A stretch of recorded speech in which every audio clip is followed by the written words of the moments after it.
All right. It's that time. It's time for Beyond Sight and Sound. Let's do this.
Are you looking for a high-quality beach and sand scoop?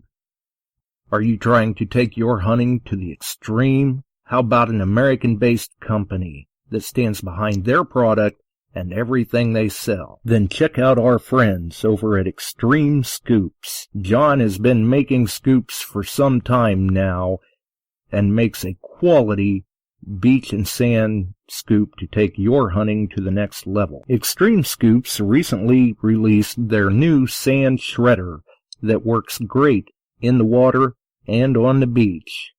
And if you're a new Equinox user, you may want to check out his Surfmaster X3 that can trap those small targets you new Equinox users are finding out there. XTREME Scoops' company approach is let's do it right. So do it right, buy it once, and go to the extreme. XTREMEScoops.com. That's XTREME scoops.com. Caution.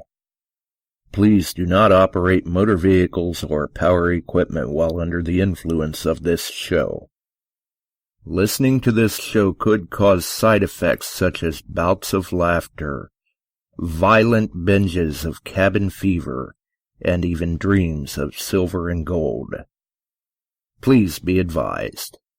Now that the fine print is out of the way, on with the show. That's right, the fine print's out of the way, and it's time to roll with the show, as we like to say. We're back once again. You are listening to Beyond Sight and Sound, metal detecting and treasure hunting radio for all the really cool digging people out there.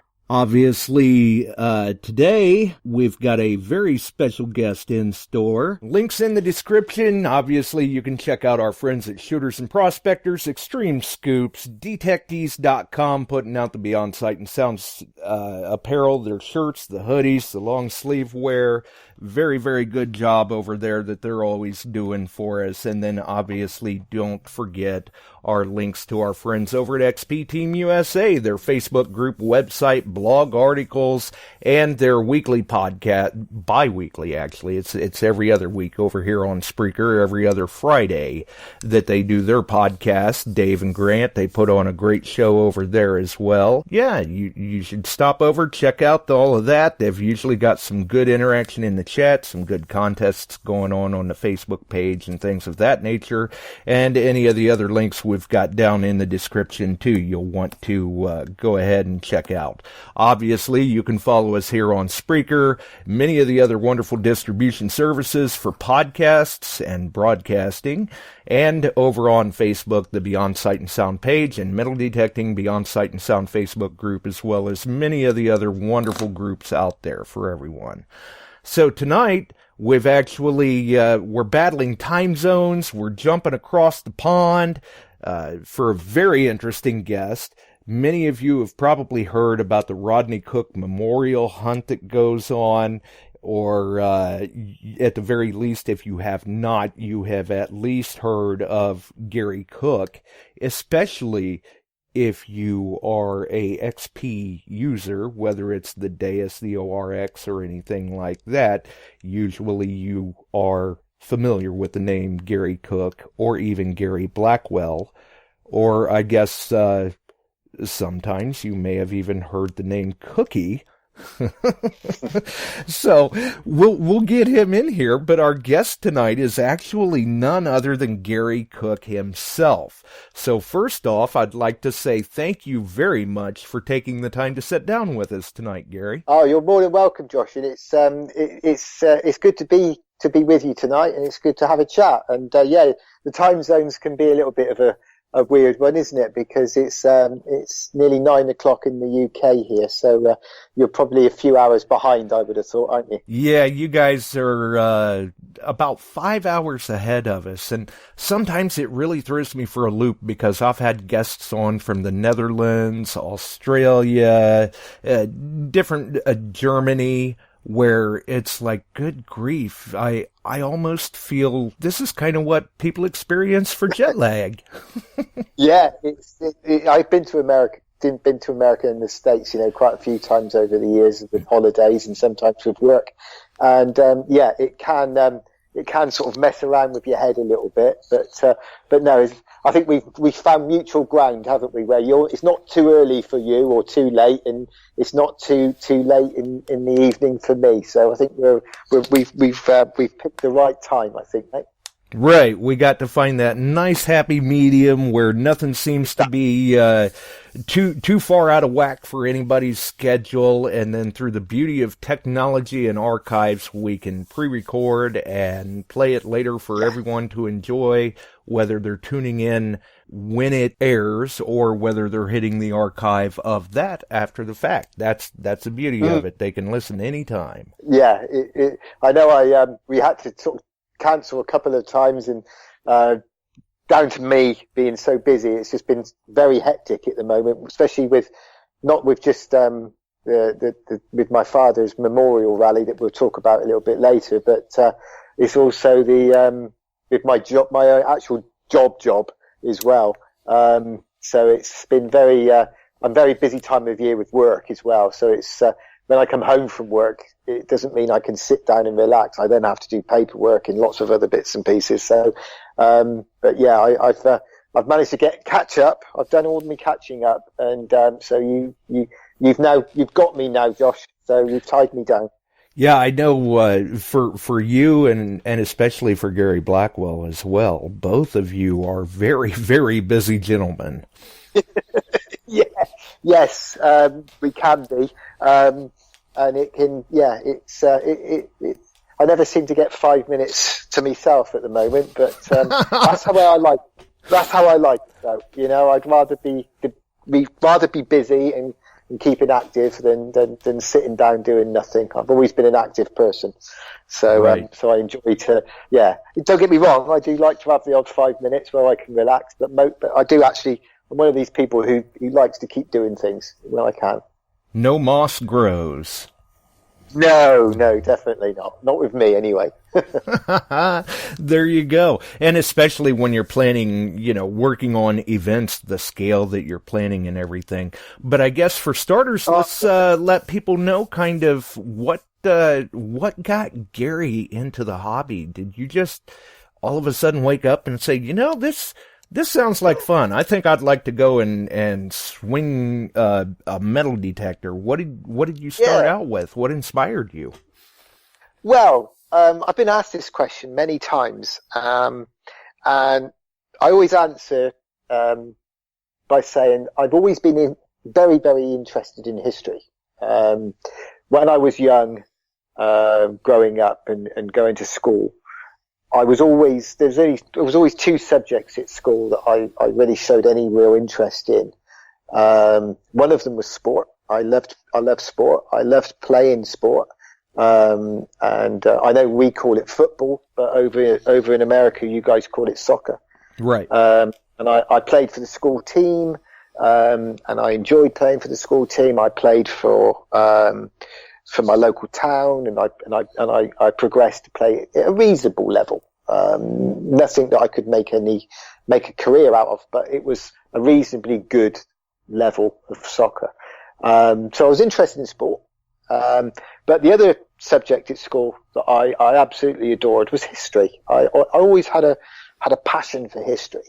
And it was all types of history as well. You know, I was not just sort of like, I suppose, immediate history going back a few hundred years. I was interested, you know, going right the way back, you know, to paleontology, and I was very lucky that my father worked for a company that produced materials for laying roads, like, you know, tarmac and concreting products. So they had quarries. So occasionally I would go to the quarry and I would find fossils, you know, ammonite fossils and trilobite fossils and shark teeth fossils and all that sort of thing. Nice. And it was amazing, you know. And I even found a flint arrowhead once as well, in amongst all of the stone at the quarry, and it was incredible. You know, I loved all of that. And then as I got, you know, going through school, you know, I learned about the Romans and the Saxons and the history in Britain, and I just absolutely had this passion for history. I was never really academic enough to go on and be like a paleontologist or anything like that, but I just loved history, picking up, you know, in the field, just picking up bits of pottery and clay pipe stems and all that sort of thing. And then one particular day, I was wandering around after school, and taking the dog for a walk, the family dog for a walk. And I saw this man wandering around in the field, which looked like a stick. And I just, as I walked past, I stopped and I just said to him, what are you doing, mate? And he goes, oh, I'm metal detecting. I said, oh, metal detecting? And he goes, yeah. So he said, picking up, you know, Roman coins, and he showed me a few of the things that he found. And I remember walking back to the house thinking, I gotta get me one of those. So I saved up and bought my very first metal detector, and it was an old C-scope, which tells you how long ago that was. It was a CS 660, I think it was, or CS. Yeah, CS 660. Really old metal detector. Right, yeah. A lot of people may not even recognize that particular manufacturer, but they have been around a while. Oh, they're still going. Yes, they are. Yeah, and still make reasonably pretty good metal detectors as well. So, yeah, so I think the CX MI or something like that, don't they? They do, which is a really good one. But yeah, I bought that second hand, and then I joined a local metal detecting club that was in the area, and I met a lot of like-minded people, and gained my first permission, which was a friend of my father's who owns some small acreage of fields. And yeah, it sort of progressed from there, really, Josh. And, you know, really got into it big time, you know, metal detecting, and then progressed really, you know, bought a couple of other metal detectors, and I think I had a Garrett, I think, at one point in my detecting life. And then eventually I ended up buying an XP ADX 250. The early days. Oh yeah, I was very early XP, and used that for a while, and loved it. It was so light and easy to use, and the tones were so clear, and it was a fantastic machine, absolutely fantastic machine. But then I suppose I progressed on to the Gold Max Power, and that really did sort of it was one of those light bulb moments for me, waking up and smelling the coffee. You know, it was a wireless headphone. You still were wired up to the coil by cable, but the headphones were wireless, and the power was the machine is in its name, the power. Yeah, it was an eye-opener. I can remember when that was released. That was back when the forums were quite active on the internet. Now with the inception of Facebook groups have kind of put a little bit of a damper on the forums. But I was a member of a forum that was based out of Germany at that point, and I saw a lot of people making a lot of nice finds with that Gold Max power. The power still is, and it's still made by XP now, and it's still well, when I first got one, I'd been detecting for quite a few years before, but when XP came onto the scene, and I got the power, that was the very first machine that I really, really sort of blew my mind, really. Don't get me wrong, some of the machines that I'd used were really good, machines. But the Gold Max power really sort of took me to another level of detecting.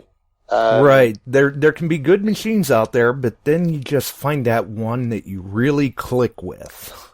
Yeah, that's it. I clicked with the power.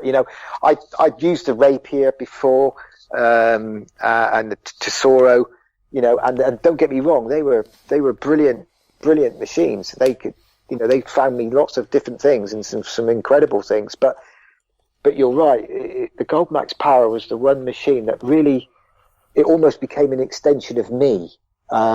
It's almost as if the machine knew me and I knew the machine, and I clicked with it straight away. And there was almost no doubt in my mind when I could hear the tone on the power, what it was. I'd literally got so connected to it.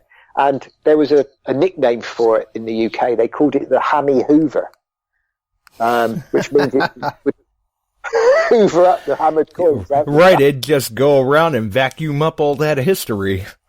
Exactly. It was, and even to this day, I still, use the Deus a lot of the times in Gold Max power mode, because it just relives my love of that machine. And it was a very difficult decision. I can always remember, there's a metal detecting shop in the UK, quite a famous one called Regden's Metal Detectors. And, the owner in there, Nigel, Ingram, is the owner, and his brother works with him, Marcus. And I've known them for many years and bought many machines off them. And I can remember going in there one day and Nigel saying to me, Gary, he said, have you seen the latest XP machine? I said, well, I've obviously read a little bit about this amazing machine that was being released called the Deus, and how it was going to be completely wireless and, rechargeable and all of this sort of stuff. Yeah, revolutionary at the time, you could say. Yeah, exactly. Yeah, a remote control the size of a mobile phone, and all of that. And I thought, well, he showed it to me, and he said, it's literally just been released. He said, it's only been out a week.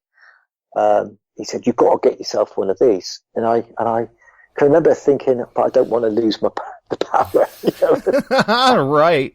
I don't want to give up the old faithful. No, I don't want to give it up. It was, it's been like losing a brother, or something like that. It was that stupid, it is just a machine. But and I know that if you've got full trust in your machine when you're out in the fields, that's part and parcel of it, isn't it? It's to people listening to that, it sounds, what's he talking about? That's ridiculous. That's stupid. Why is he? It's just a piece of metal with some wiring in it. But it's like a fisherman, isn't it? If he's got a favourite rod or a fishing rod that he likes, and metal detectorists. Yeah, absolutely. Point right on spot there, because you figure you spend time with that particular machine out in the field, and you get to understand it so well that you develop a trust in that machine. You know what it's telling you, and when you first get a machine, you're not familiar with it, so you're always kind of second guessing it. You're not sure, well, do I believe what it's telling me or not? No, it's like in Star Wars terminology, it brings balance to the Force, doesn't it? You know? It's, yeah, exactly. It makes you feel so when somebody says to you, you've got to change, you've got to move on and get yourself this, you think, well, no, not really, I don't want to. But anyway, right, we're creatures of habit, and sometimes we don't like change. Don't like change. No, we don't like change. But Nigel was very persuasive, and he said to me, no, get yourself these. He said, I think what sold it to me was that he said, you're not going to lose your Gold Max power, because the Gold Max power is in the Deus. And I said, well, what do you mean by that? And he goes, well, you've got a Gold Max power program in your Deus that will give you your Gold Max power. So you're not really losing your Gold Max power, you're just losing the actual shell of your power, but you've still got the power, if that makes sense. Right, so you're kind of like, you mean I still get what I know, plus more? What is this magic you speak of? Yeah, what is this amazing sort of, like, you know, a dream metal detector that is like 10 metal detectors in one? So, as it was, I got them. I didn't have the means to go and buy one straight in one hit, so I had to trade in the Gold Max power to be able to afford to buy the Deus. So I couldn't justify sort of like the money for the Deus without trading in the power. I bet that was kind of a tough call to make. It was very painful. It was like selling your soul to right? the devil. It felt like it's like an act of betrayal, really, if that sounds really stupid, doesn't it? Yeah, that's what I was just going to say, it was almost like you were betraying your good hunting buddy.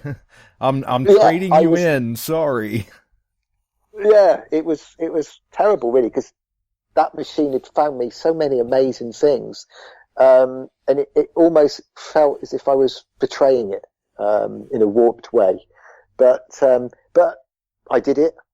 And I never looked back since. It was, I wouldn't say the best decision I've ever made, but it was it was a first to trip out with the Deus. I thought to myself, this is a game changer. This is special. This is something different. You know, this is completely going to revolutionize and change the way people think of, you know, there was no wires connected to it. It was completely wireless. You know, the headphones were completely wireless. There was no cables connecting you to the machine. There was no cables connecting your coil to the machine. You know, it was light. You know, it was almost didn't feel real, if that's, you know. Exactly. I mean, when I first saw a Deus, I was kind of like, no, I'll just look at it. No, I don't want to hold it. I'm afraid I'll break it. It looks so small yeah. and you know, if it's just so fragile, but they really are robust. Oh God, yeah. My, you know, some of the sites that I go to, you know, the flint.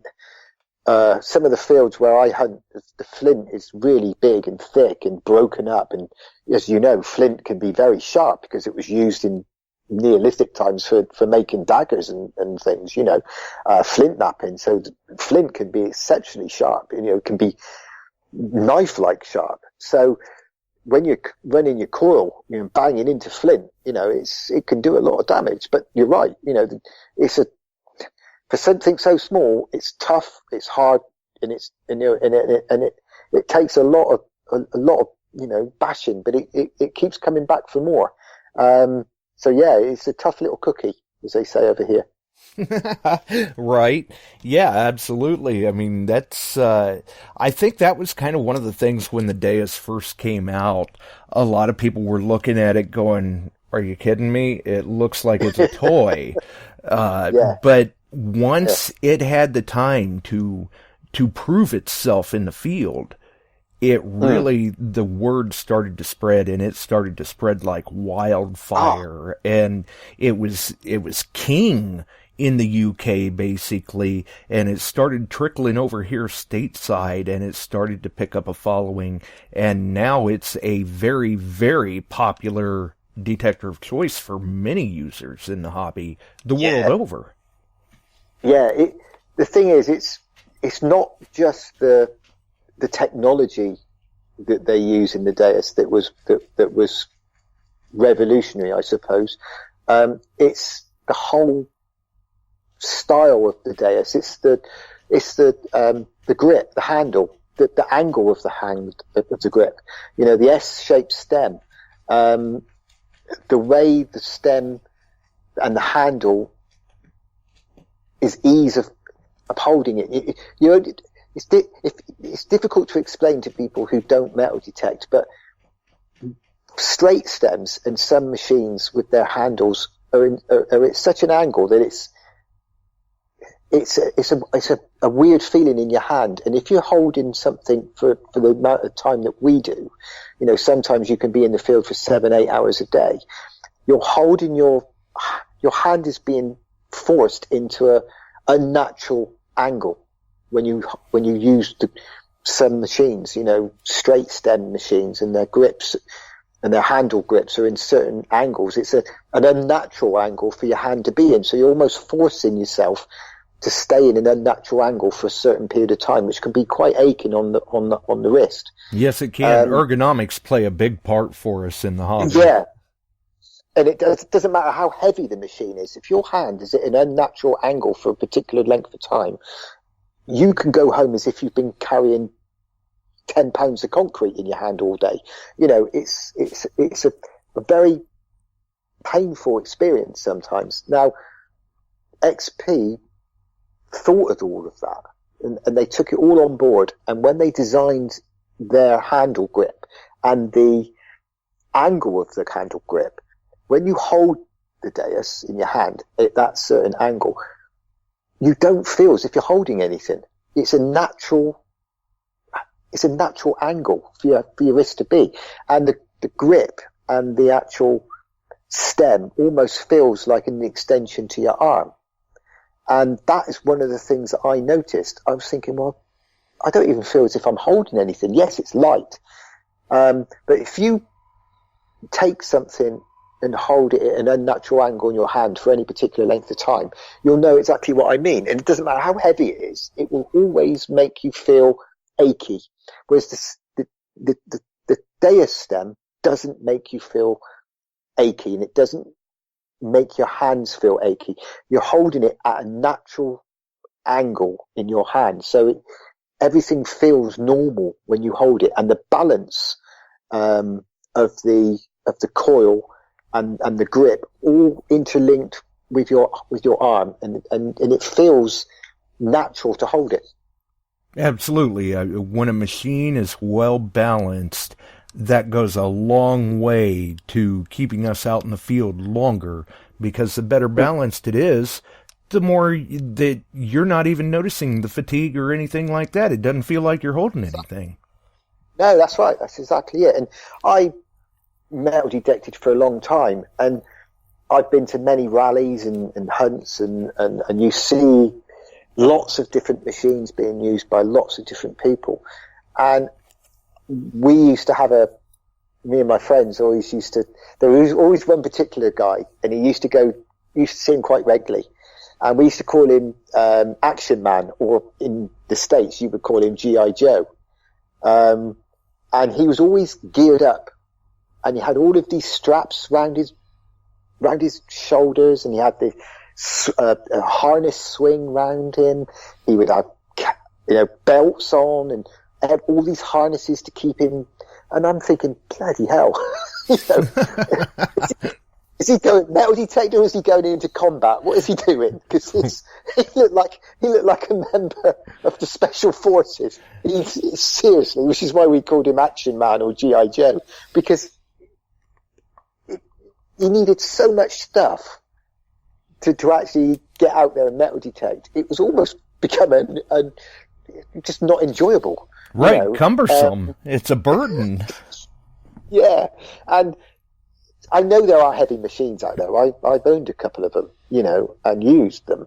And I've always said, if you've got to harness yourself in with one of these swing harnesses, it's almost becoming a hindrance to yourself, isn't it, in the hobby?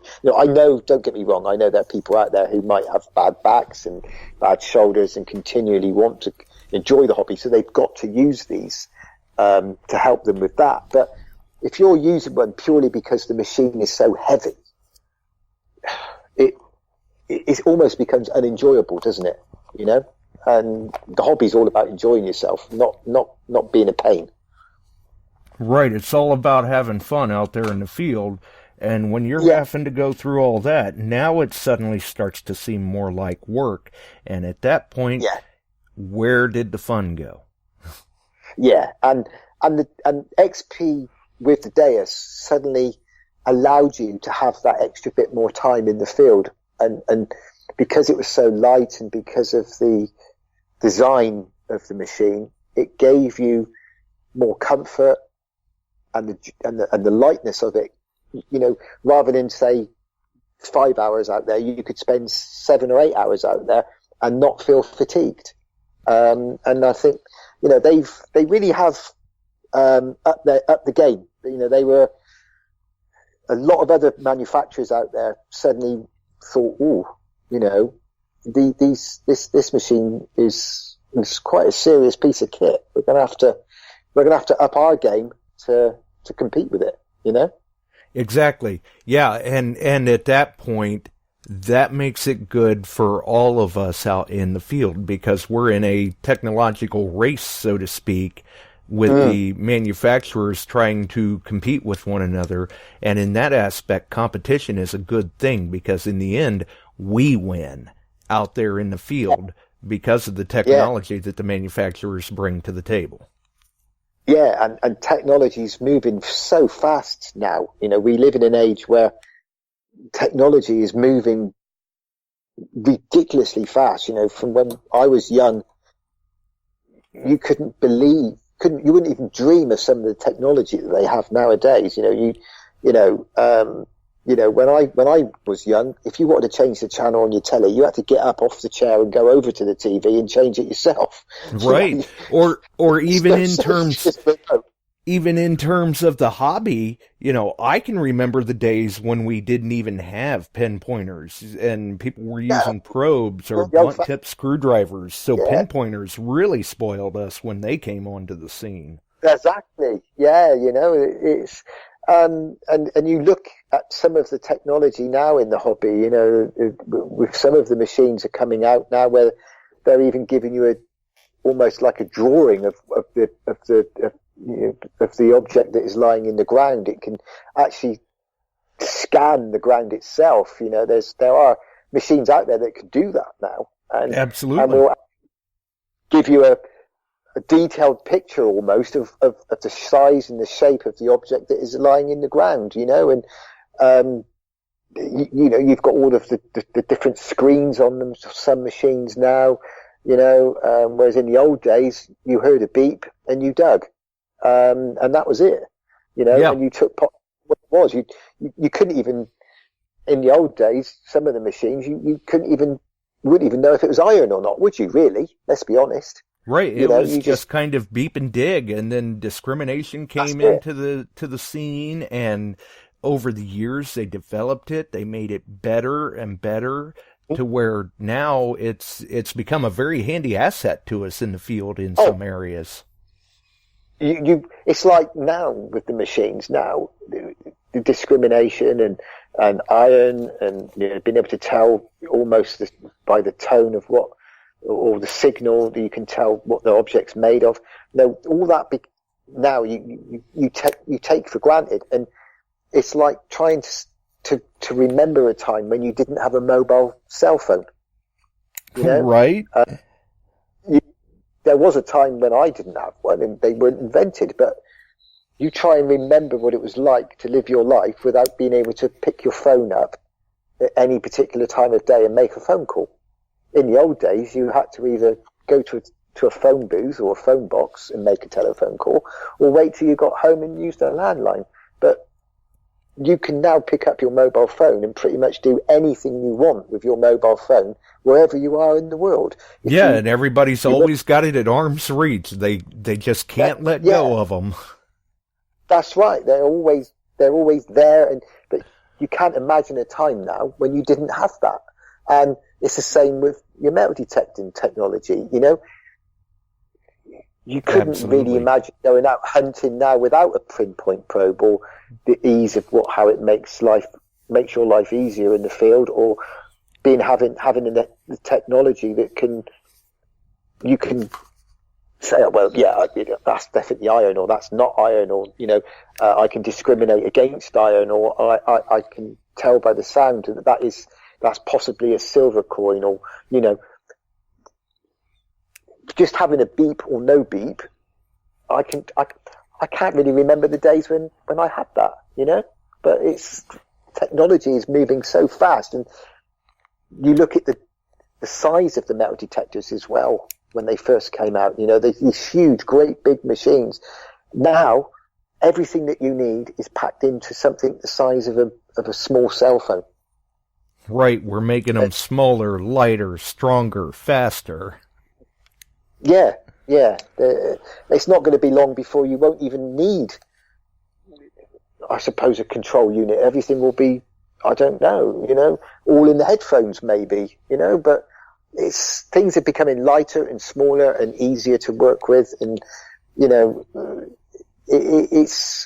lucky to live in an age where things are like that. But sometimes, you can have too much technology, I think. So certainly, when people ask me at rallies, and I'm working with Gary and we're on the XP stand, or I'm helping at the rallies that we do, or the skill schools and things, sometimes I've always said, you don't need to have overcomplicated programs.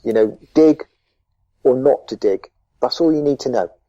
That's all I need to know. I use two-tone programs 99% of my time out in the field. Good or bad signal. That's all I need. That's all I want the machine to tell me. Dig or not dig. And right. Sometimes you get the odd signal where you're not too sure. And if people ever say to me, well, Gary, how do you distinguish between, what to dig and what not to dig, or how do you discriminate against, I said, well, do you know what the best discriminator out there is at your disposal? And they said, well, what's that? I said, your spade. That's your best discriminator. Exactly. I tell people on the show all the time that we can be presented with all of this technology, and it can be great. All the bells and whistles, but in the end of it all, you are the final discriminator. Don't put too much faith in those numbers on your screen and all of that. Listen, audio wins over VDI every time, and the only way to know for sure is to dig it. That's exactly it. And there's so many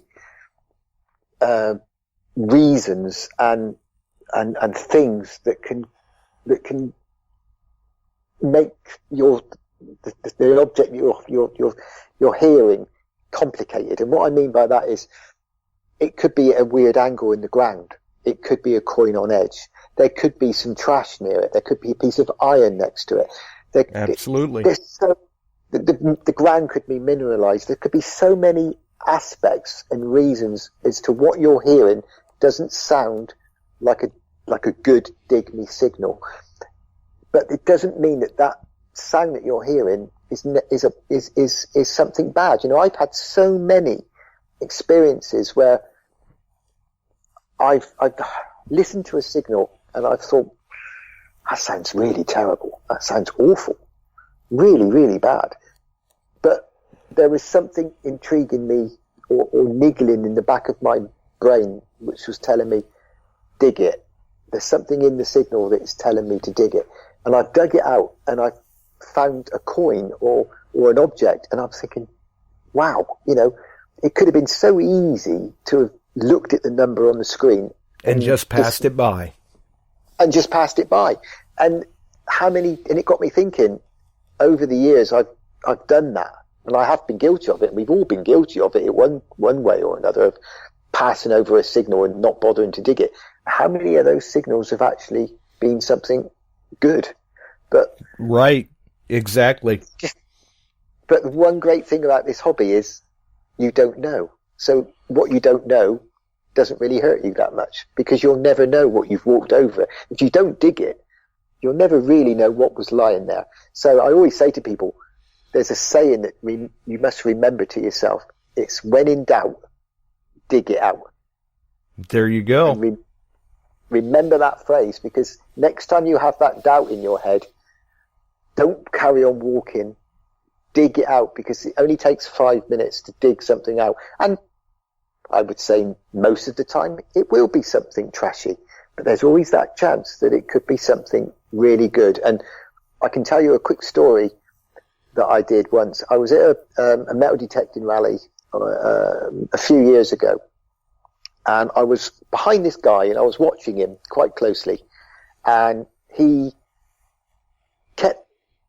came across this target, and he'd spent about 5 minutes, literally 5 minutes, left and right over the target and checking the target, and eventually he walked off without digging. And I thought, blimey, he's been there for a long time, checking that target not to dig it. He must be convinced that it's nothing special.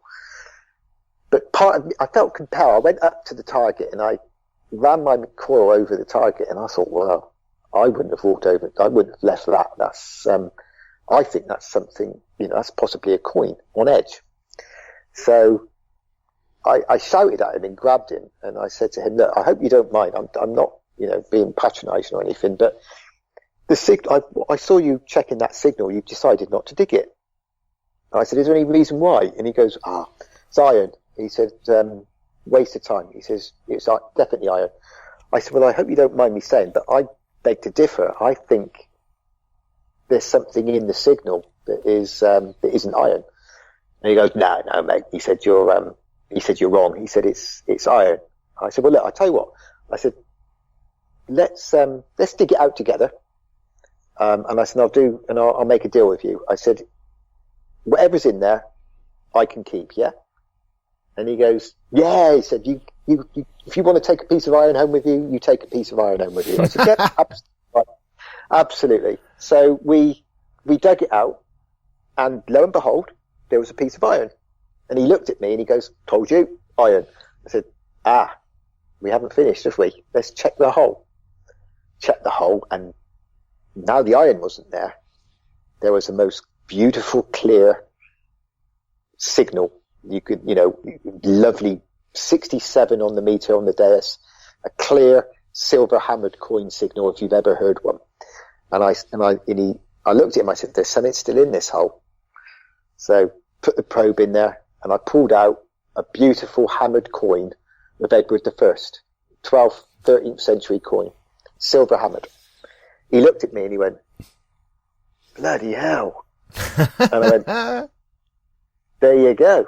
And I gave it to him. He said, no, mate, fair's fair. He said, I said, no, don't be daft. I said, I've never intentionally said, I know I was joking. And I said that it would be mine. I said, it was your signal originally. I said, so you take the coin. I said, but I just hope you don't mind. I just wanted to prove a point.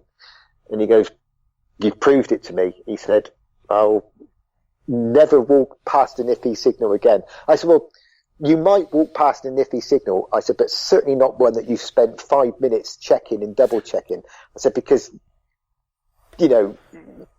you should have at least given the signal a chance to be something good after checking it for 5 minutes. Yeah, the 5 minutes he spent playing with it, he could have just dug it out and been on his way to the next target. That's exactly it. But it just showed that you can sometimes overthink a signal and maybe convince yourself that what you're hearing is rubbish, and you should never dig on numbers, because he was getting, and he had a dais as well, so he was digging on the fact that it was a scratchy-ish signal, but the numbers were jumping around and the numbers were telling him that it wasn't anything any good, but the Deus was telling him that there was something in the signal. Well, it was telling me that anyway. I right. could hear. That's the difference between screen hunting and tone hunting. That's exactly it. That's exactly it, Josh. You know, the tone was, the noise was telling me that there was something there inside the iron. You could almost say that the good tone was inside the bad iron tone, but there was just something in it that was saying to me, no, there's something next to it or under the iron or something. And as I say, it was a perfect example. If you'd have had it on camera, it would be perfect for the XP skill school to play when Gary does his skill schools, because he could show that as the perfect example of why you shouldn't dig on numbers and why you shouldn't always necessarily believe what you see and what you hear, because it's not always that simple, metal detecting. It really Absolutely. Isn't. If you listen to the audio and you accustom your ear to it, you can hear those little nuances where it's like, okay, well, yeah, it sounds like trash, but it sounds like there's something else there too. Something's making this signal different than the last piece of junk. That's it. And the numbers on the screen won't necessarily reflect that, where the audio will. Yeah, exactly. And like you said, that's the difference between people who rely completely on the screen and screen hunt, and people who are maybe a little bit more old school and used to have machines where you didn't have the screen. You know, right. It's like my old and I believe that the XP power that I had, the Goldmax power, and all the other machines I had before that, which didn't have screens, really did. The old school detectorists like us, who are used to not having VDI screens, we are more particular when it comes to listening to the headphones. We don't take quite so much notice of the VDI screen as, say, some of the other guys do, because we are used to hearing the tones. And I solely believe that I detect on tones. I hear the tones first, and I look at the screen secondly. But I only use the screen as a guide, not as gospel. Yeah, the screen is nice as a second or even third type of reference, but when you're going more by the audio, and like you said, coming from machines that didn't have screens before, in the long run of things, the grand picture of things, it gave you an added advantage and an extra skill set out in the field. Yeah, exactly. You know, old school detecting was you listen to the tones, you didn't have VDI, and I think you can get too reliant on VDI, and people who have come into the hobby with nothing but VDI screens almost tend to dig on numbers. And when I speak to people who have just bought the Deus and they say to me, what's the best way of setting up the Deus, Gary, or what would you recommend? The first thing I do is I put in a two-tone program that I use myself. It's one of my own programs. It's a very simple program. It's a dig or not dig signal. It's not overcomplicating things. I think when you're first starting to use the Deus, you don't want to overcomplicate things really. Right. And the most important thing you do is once you've put the program into the machine, or you've selected the program on the machine that you want to use, you take the remote off the stem and you put it in your pocket, and you leave it in your pocket whilst you're detecting for the first 2 weeks of your Deus career, I suppose you could use, or your Deus experience. The first 2 weeks of your career using the Deus, you put it in your pocket and you dig on sound and sound only. Right. And you learn the tones first before you start getting obsessed with numbers. I have said before that for some of the newcomers that are coming into the hobby, because of all of the bells and whistles that we have with the screen style machines, I mean, don't get me wrong, they're nice. I like the screens, but for some of the newcomers into the hobby, there's been many times where I've told them the best thing they can get after they get that machine is a piece of tape and cover up that display. Exactly. And that's the great thing about the Deus, isn't it? You know, rather than have to get a piece of tape, you can take the actual remote off of the stem and put it in your pocket. So you don't need to have, you just take it straight off. You know, or put a bag over the VDI screen, you know, on some of the ones that are sealed on. But the great thing about the Deus is you can unclip it and you can put it in your pocket.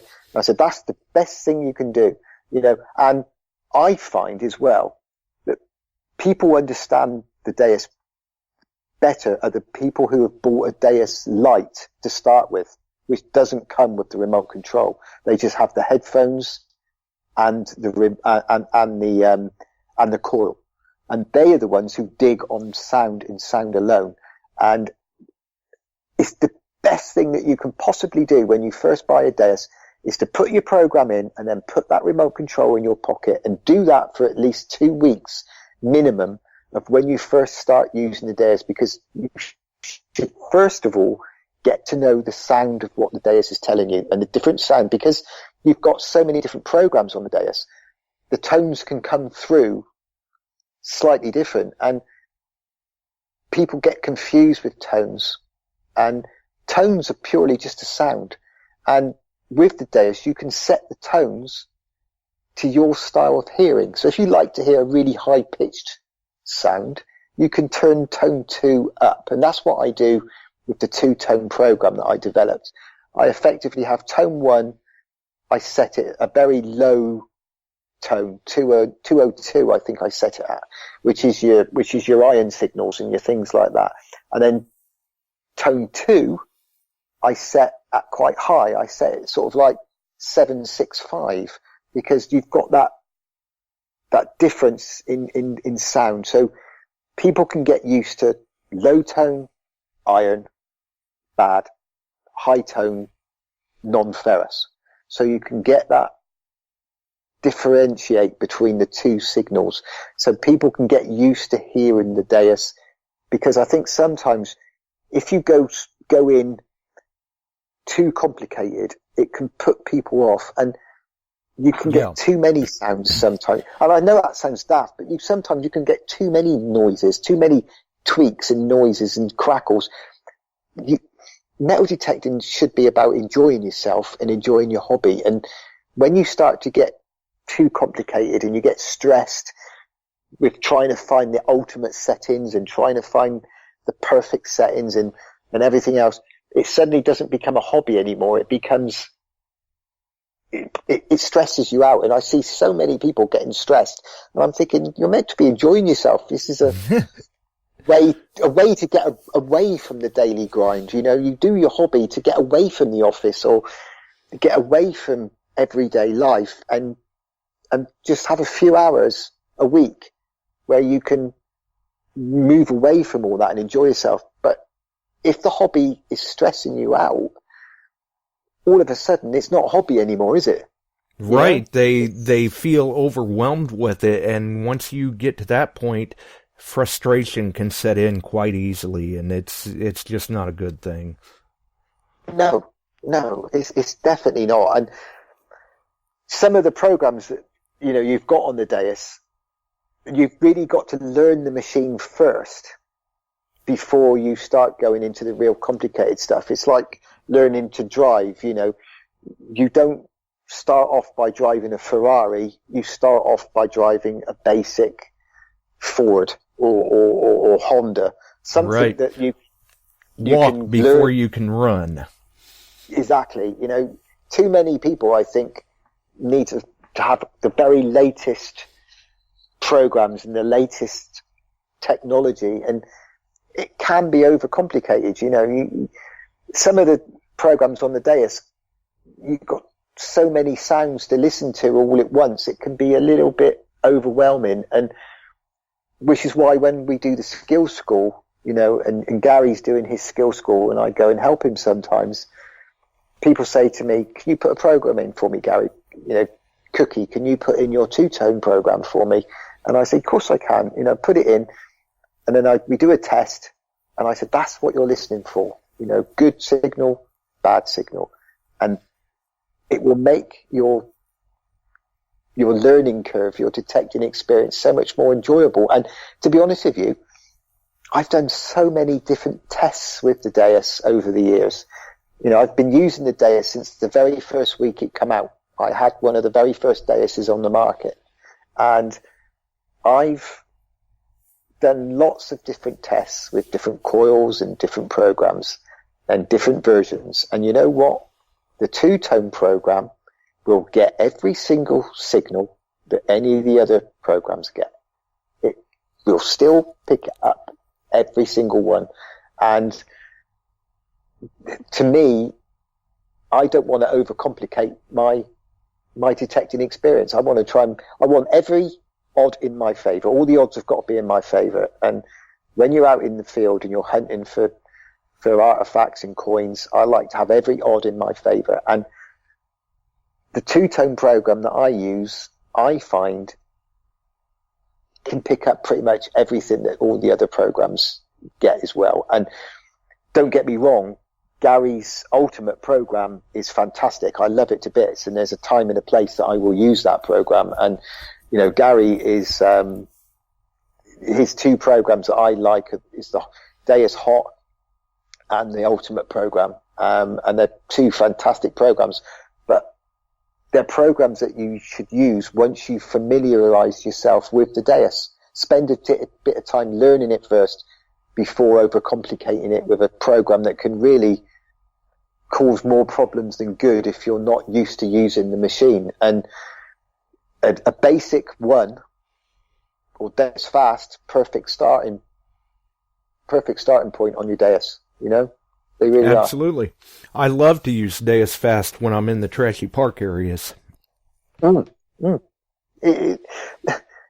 programs are put in for a reason. They're put in by XP technicians, so they're not bad programs. They're not. There's no such thing as the best program in the world for the Deus, if you want to use that sort of terminology. Right. Right. Every field is different. There's different aspects to the field. There's different mineralization in the field. There's different amounts of iron or trash in the field. So there's no such thing as the best setting. It's what works for you on that particular site that you're in on that particular time of day, Exactly. There is no end-all, be-all program or anything, because if there was, we'd all be using it, and everybody would be swinging a Deus. Yeah, and, Gary Blackwell is very, very, my relationship with Gary is we're best friends. We've known each other for a long time. We're brilliant buddies. We get on really, really well. And, we have each other's backs and we work very well together, And you just gotta love his sense of humor. Well, the thing is, not many people see the side of Gary Blackwell that I see, because most people tend to see Gary's videos and his educational videos and his tutorial videos. And what not a lot of people realize, Gary used to have, he still has his Gary's Detecting forum was when he first started, and he was a field tester, and he would field test all different types of machine. This is before he was with XP. And that's when I knew him. And we go back a long way, as I say. And he, when he started working solely for XP, he has come up with some fantastic programs. He's very good at what he does. He's very, very professional. And his programs are very, very good, and so much so that XP even used his ultimate program, and it's now fixed as a set program in the machine itself. But what they don't see is the side of Gary that I see on a regular basis, because me and Gary likes nothing more than going out metal detecting, just me and him, and just being mates, away from the camera, away from filming and doing his tutorials, and just two buddies putting the world to right in the middle of a field and just talking man stuff, just rubbish that us blokes come out with when we're together. But Gary has an amazing sense of humour, very dry, and he has me in stitches, and he is so funny. But you don't obviously see that in his education or in his tutorials because he has to be a professional, obviously. People just see this side of Gary and they say to me, what's he like in real life? I said, he's nothing like what you see in his videos. He has me in hysterics in the field. Right. I've heard too many stories. He's a riot. I love him to bits. I really do. And I love nothing more than, if we're not doing any filming together or anything like that, I love nothing more than to just go metal detecting with him on a Sunday and just have a chat and a catch up and just have a laugh. And as I say, we've done a lot of things together over the years. And there was a video. If you ever want to see a little bit of Gary's sense of humour and a different side of Gary, there's a video. I think it's on the XP site, and I'm sure it is on the YouTube, and it's our video of our trip to Belgium, and we went to the Pascal Lebron rally in Belgium, and it was a road trip. Me and Gary did a road trip from the UK. We drove over to Belgium, and that was Gary's driving was, he almost killed me twice. If he listens to this podcast, he'll probably, Garrett, I was going to say, Gaz, your driving's crap, mate. But yeah, we had a road trip to Belgium, and but while we were there, we had this. The metal detecting in Belgium is quite different to metal detecting in UK. Their laws are a lot more stricter, so it was more of a token hunt really than it was than an artifact or history hunt. Oh, okay, like the recent Italy rally. Exactly, yeah.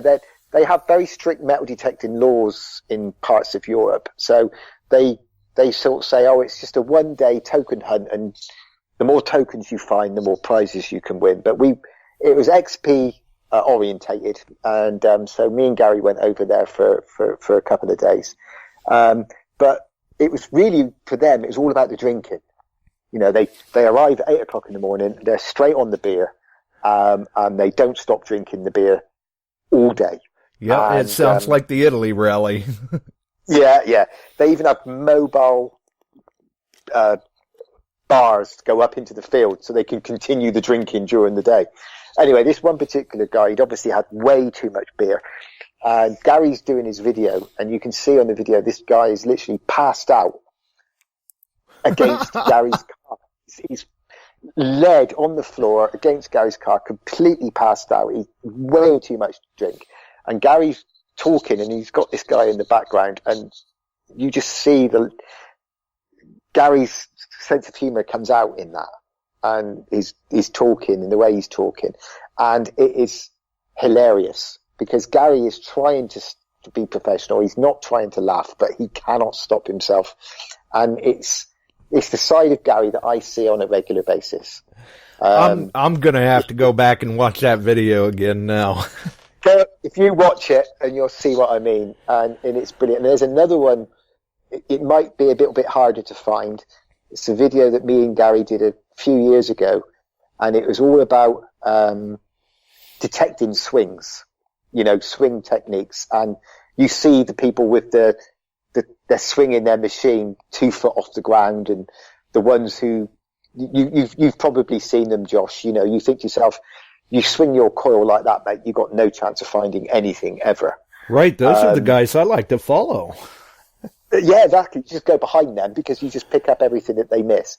But me and Gary did a video about the 5 worst detecting swings, and we created names for them. And it was a bit of fun, but it was also trying to educate people as well by, saying that, your detecting swing and how low you keep the coil to the ground is very, very important. But some of the swings that we were taking the mickey a little bit. But at the end of the video, there's an outtake bit of me and Gary because obviously when you watch these videos, it takes a lot of takes to get it right sometimes. And I'm terrible. I wind Gary up all the time because he gets more and more angry with me because, Cookie, it's easy. All you've got to do is say this. But when you've got something else in your head, I'm terrible. I can take 10 takes to say the most simplest of things. But on this particular occasion, Gary was having serious trouble with saying swing technique. And it kept coming out wrong. The outtakes are just more funnier than the actual video themselves, to be honest with you. Nice. But it's a side of Gary that you don't see. But as I say, I've got utmost respect for him. He's one of the nicest guys in the hobby. He's an amazing friend, and I love him to bits. And the help that he gives me over the years, and what he does for my dad's memorial rally, I can't thank him enough. And as I say, if he does listen to this podcast, he'll probably saying, "Shut up, Cookie! You don't know what you're talking about." Well, and speaking of the your dad's memorial rally, let's cover that. Yeah, Dad's memorial rally. Where do I start, really? Well, I can start with unfortunately, I lost my father to cancer in 2017. It still is very tough. It's still very fresh in the memory. It's not even 2 years since we lost him. Absolutely. And my dad, my dad was, he was an amazing guy. He was an amazing father. He wasn't just my dad, he was my best friend. And from a very early age, we did so much together. He was a best mate. We played football together. He even did coaching. When I was younger, he coached the local side that I played for. We played cricket together. We did so much together as father and son. So losing him was probably the worst experience of my life. It was dreadful. And he passed away from cancer. So the Dad's memorial rally came about because the hospital where my father was receiving his treatment is called the Bath Royal United Hospital, and they have a cancer section in there, cancer ward in there, and they were just absolutely amazing people. They were brilliant for my father. The treatment that they gave him, the care that they gave him during his treatment, and right from the very beginning of when they first diagnosed that he had cancer, to looking after him, and when he passed away, the way they treated the family and myself and my mother and my sister and my wife, the way we just felt that they were brilliant. So the hunt came around because we wanted to try and help them. They're building a new cancer care building, and it's going to be purely used to treat people and help people with cancer. Because a lot of money, you see, goes into cancer research and the treatment of cancer, but not a lot goes into the care side of things. They don't get a lot of funding. So we wanted to try and raise some funds and just give something back. So myself and a few of my friends in the hobby came up with the idea for the Rodney Cook Memorial Rally or Rodney Cook Memorial Hunt. And it's a 3-day detecting event. We held it last year in a farm. Landowner, very kind landowner, gave us permission to use his farm, and it was based just outside a town called Cirencester, which is a very, very big Roman area, and Cirencester was a major Roman city, so we knew it was in a good area, and we had about 350 to 400 people attend, and it was a 3-day event, and we had a live music playing during the weekend. We had food stands, and we had a bar, And it was a very, very successful weekend, and we raised just short of £28,000 during the course of a weekend. That is fantastic. Yeah, it was an amazing amount of money. It's the largest single money raised by a metal detecting event in the UK ever. You do get other charity rallies and charity events, single day events and things, but this raised more money than anything that ever raised before. You see, you do get rallies in the UK, but a lot of them are done by businesses to raise money, for themselves, and for their business, and they contribute sort of like a raffle to a charity. But this one was everything, the whole event was purely there to raise money for charity. So every penny we raised went to the charity, and we wanted to do it slightly different. We wanted to make it a fun weekend for people and go that extra mile, go that extra yard to help the detectorists have a great weekend. And it wasn't about the type of metal detector that you use. We didn't want any of this detector arguing, as we call it, our metal detector is better than your metal detector. We've got a test bed in our arena. We'll prove to you that the metal detector you're using isn't as good as the one that we're trying to sell you. We didn't care what metal detector people used. It was a group of like a family of detectorists, really. And we all came together to have a great weekend, have fun, and hopefully find something.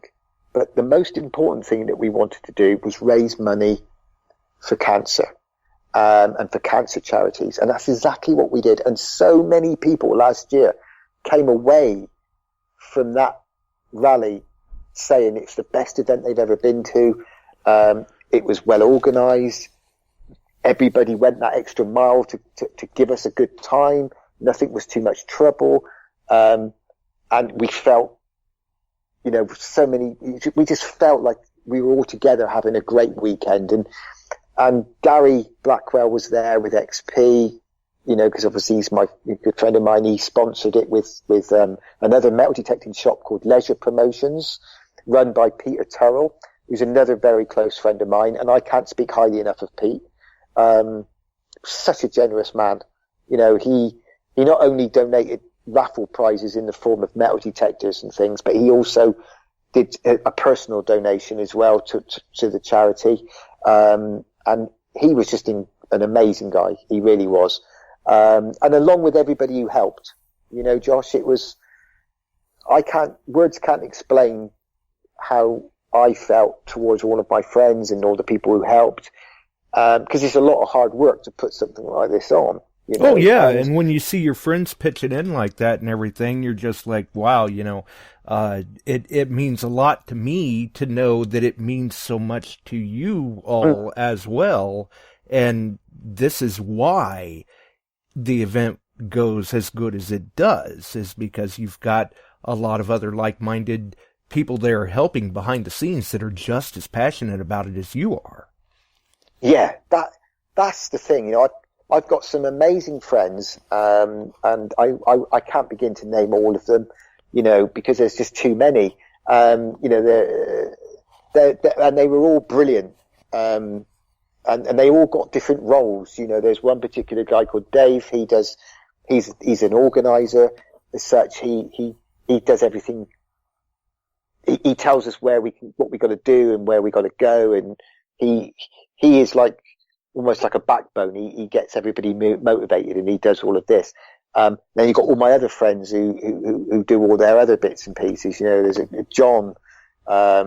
He's just an amazing guy. Gary, Pete, and my wife Lisa. She does all the admin side of things. She works full time in a private school as an administrator, but then she comes home and she's straight on the computer booking people in. And people don't realize how much time and effort and paperwork goes into organizing a hunt of this size. You know, it's a weekend event. It's 3 days, and we've got this year it's even bigger than last year.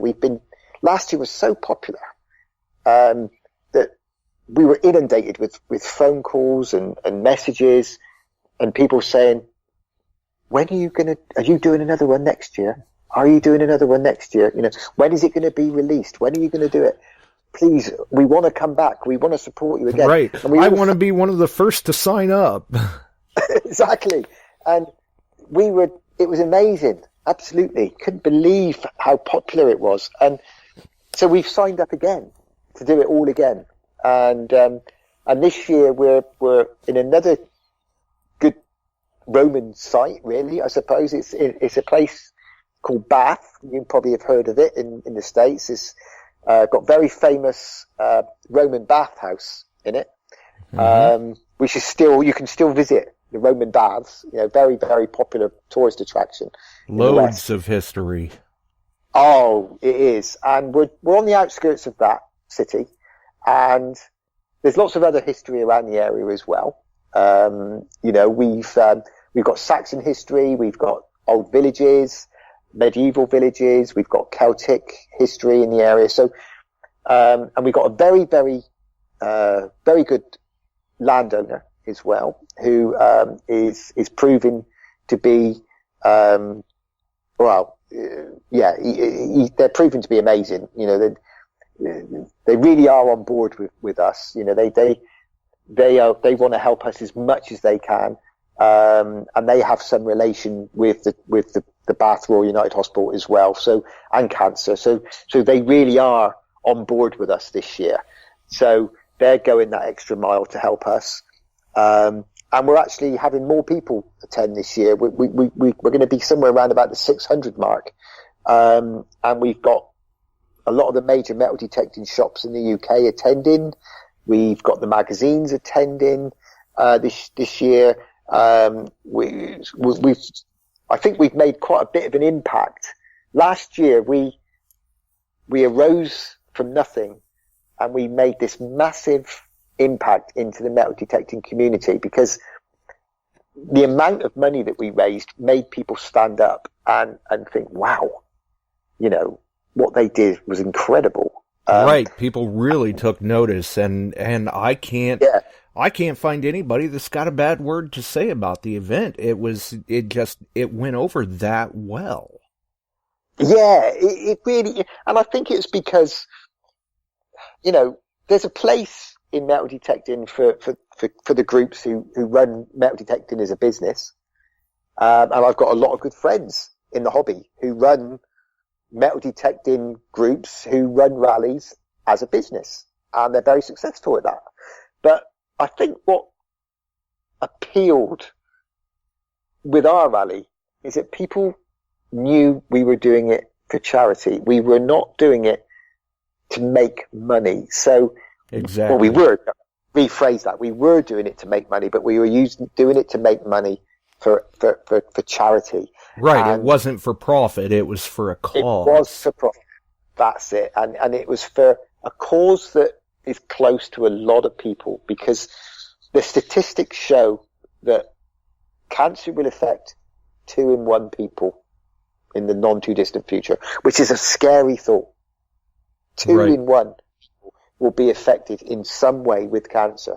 And the sooner we can do whatever we can do to help eradicate, and the only word for this disease I have is evil. It's an evil disease. It doesn't discriminate. It doesn't choose, and it doesn't pick. It picks any age, any creed, any colour, any religion. It doesn't matter. Right. Old and young. It will grab you if it can. No one is immune. No one's immune to this evil disease, and the sooner we can get rid of it, the better, or at least go some way to help in the future to eradicate it. And the thing this year is as well is it's still for cancer. We're raising money for the Bath Royal United Care Unit again, but we've incorporated children's leukemia cancer this year, because one of our members who one of my fellow organisers, Ray, his grandchild is currently undergoing treatment for leukemia. He's only 7, and he's a brave little boy, and he's a very brave little boy, and he's undergoing treatment for leukemia. And we're hoping that he can he'll be well enough to attend the rally at least for one day. But we're keeping our fingers crossed. He's doing very well, bless his little heart. Good. And he's a fighter. And as I say, we've decided this year that some of the funds we raise will go to still cancer. It's still a cancer. We will always be raise money for cancer charities. But this year we just thought it would be a lovely gesture if we can incorporate Children's Leukemia Cancer Charity into some of the money that we raise. So we're doing a split. We're doing a split this year. That is awesome. And yeah, I don't know, Josh, what we're going to raise this year. We've got a couple of extra payments we have to make this year. Money we have to go to. We have to have a marquee this year. We didn't last year because we were very lucky. We had a big converted barn that the landowner allowed us to use, but we haven't got that this year. So we have to hire a marquee, and a few other expenses to pay for. But we've got some sponsors on board this year as well, local businesses who are willing to chip in and help us with the costs. Plus, we've got more people attending this year. We're probably going to have at least maybe 100 to 150 more people come this year than last year. So that extra income coming in from them will help pay towards the few extra bills that we have. So I'm not saying anything yet, but we're hoping to get to at least £30,000 this year and beat last year's target. We really are. Nice. Well, and I can see that happening because everything went so well last year. You have more people interested in the event, more people interacting with it, and really the detecting community in general as a whole is a very friendly and giving community. So when a good cause like this comes up, people want to get involved. Oh, yeah.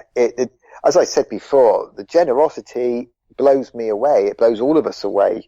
From people giving their time to helping, to landowners who are going that extra bit to help, to local businesses who are helping, to metal detecting shops who are donating raffle prizes. We had probably £10,000 worth of metal detecting prizes to give away last year as raffle prizes. That is awesome. And especially in this day and age, it's so easy to pick up a newspaper or get on the internet or turn on a TV, and we see so much bad media. People want to focus on the bad. So when you see things like this that are putting the hobby in a good light and doing a great thing for a good cause, for a lot of people out there, it may even kind of help to restore their faith in humanity and society and realize, hey, we're not all bad people out there. Yeah, the metal detecting world sometimes does get a bad press, and certainly over here with the regulations and the laws sometimes, and you get people believe that metal detectors are just treasure hunters and they'll detect anywhere without permission. You go out at night. We get a lot of bad We're not all night hawkers.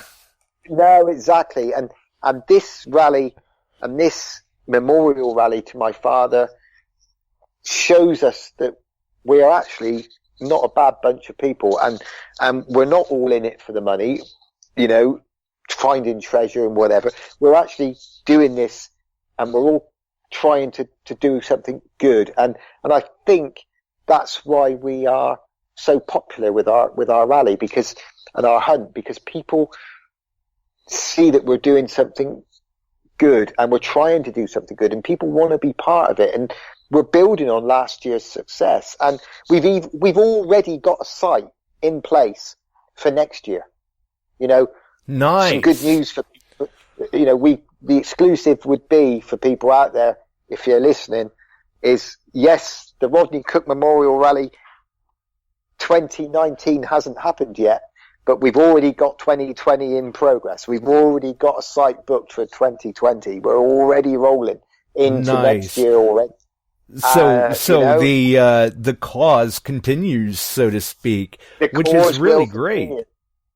And we've got some amazing land this year, but the good news is I've just done a deal that is pretty much in place where I've gained even more land for this year with another landowner who is literally next door to the site that we had. And he has told me that we can use some of his fields, which has never been detected before. You do a great thing for a good cause, and it gets contagious. People want to get involved with it. And anyone coming this year who's booked up for this year have got a real treat on their hands, because I've just gained permission for some amazing fields which are adjacent to the land that we're going to be hunting. And he's given me permission to use his fields this year. He's never allowed metal detecting before. He's a very, very rich landowner. And he, on his estate, has never allowed metal detecting on any of his farms. Not legal metal detecting anyway. I'm not saying it's been night hawked in the past. I don't know. What I don't know doesn't take effect as far as I'm concerned. But legally, he's never allowed metal detecting. But he's turned around to me and he said, because we're raising money for charity, because we're raising money for cancer, and for him, cancer has got a special place in his heart. He's agreed that we can use some of his fields so it's at least another 200 to 300 acres of land for 2019, which means that the guys and girls coming to this rally this year are going to be in for one hell of a treat, because they've got some amazing land to metal detect on. And the one thing I will say though, Josh, is I can give you the land, but I can't guarantee you're going to find anything. That's down to you, God. Right. I can put you on a spot, but it's up to you to get the coil over the target. Yeah. If you're a religious man, start praying, because God and God alone will allow you to find something if he's feeling generous. Right. But I can put you in an area that has got a lot of history surrounding it, and I can put you in some fields that I've been told has never been metal detected before, and I can make sure that you've got a good weekend. And I can make sure that you're going to have fun. I can make sure you're going to have a good band to listen to. I can make sure you've got some good beer to put down your neck. I can make sure you've got some good food to eat. The one thing I cannot guarantee you is that you're going to find anything. Right. Come out, have a good time with good people, and the rest is up to you. And the rest is up to you, exactly. And, but it's not always about the finds. It's about the camaraderie, the weekend. And that was the one thing about the Rodney Cook hunt, was the camaraderie that people felt. The sense of all being together, and the friends that you make, and people, the messages of support that we got from people saying, what an amazing weekend we had. It was the best metal detecting rally I've ever been on. The camaraderie alone was just contagious. It was addictive. We want more. We want to come back. We want to be part of it again.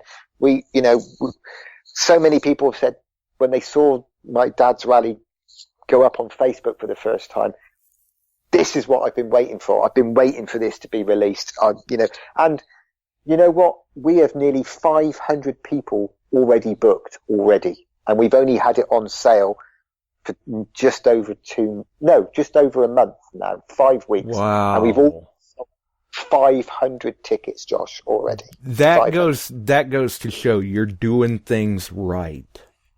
I know, and I'll be there again. Gary Blackwell will be there again. And all the gang will be back again. And it's like we're putting the band back together for another year. Nice. That is awesome. It's been very successful already in the past. It sounds like it's going to be another great hit this year, and continued success for it too. Yeah, hopefully. Well, we're going international as well. We got a couple of guys coming over from Australia to come. We got some guys coming from Canada. We got some guys coming from quite a few people coming from all over Europe, and we've even got a couple of the Team USA guys coming over as well. That's I think right. Grant's promised me, because obviously I don't know if you're aware, but I met Grant in New York when I was over in New York at the tail end of last year.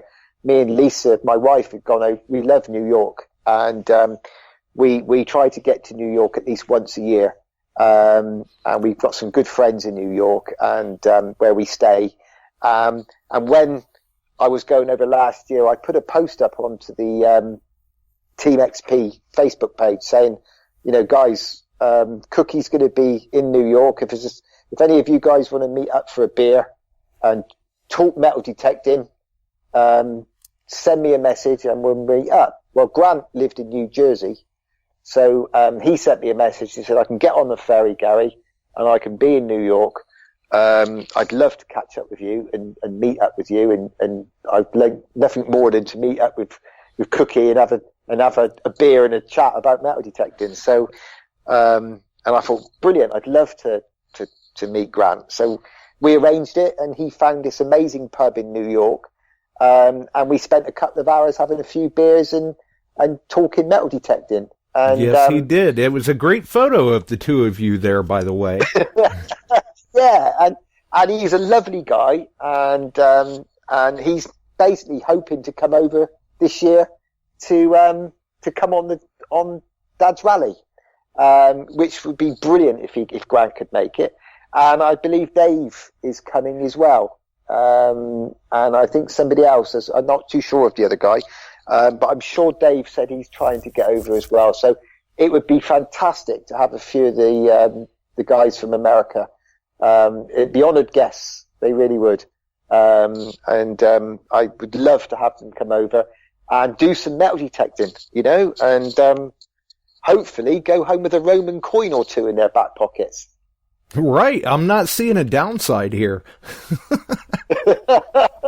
Yeah, it would. And Gary Blackwell will be there as well. So, between the two of us, we'll make sure that they have a great time. And if any guys from the podcast listening in from America who decide that they want to have a trip to England and go on a rally, book yourself in, make yourself known, and we'll make sure that we got some spaces available. And it will be in September the 6th to the 8th of this year.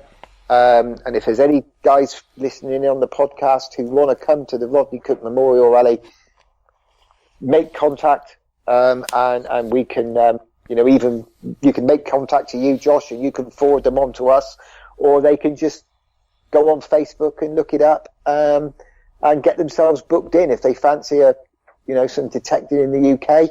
Come on over and have a good weekend with us. Yeah, absolutely. And I'll try to do what I can to make sure I've got a link in the description that'll take them right to that as well. Yeah, that would be fantastic, Josh. That would be really appreciated if you could do something like that. It'd be really cool. Really would.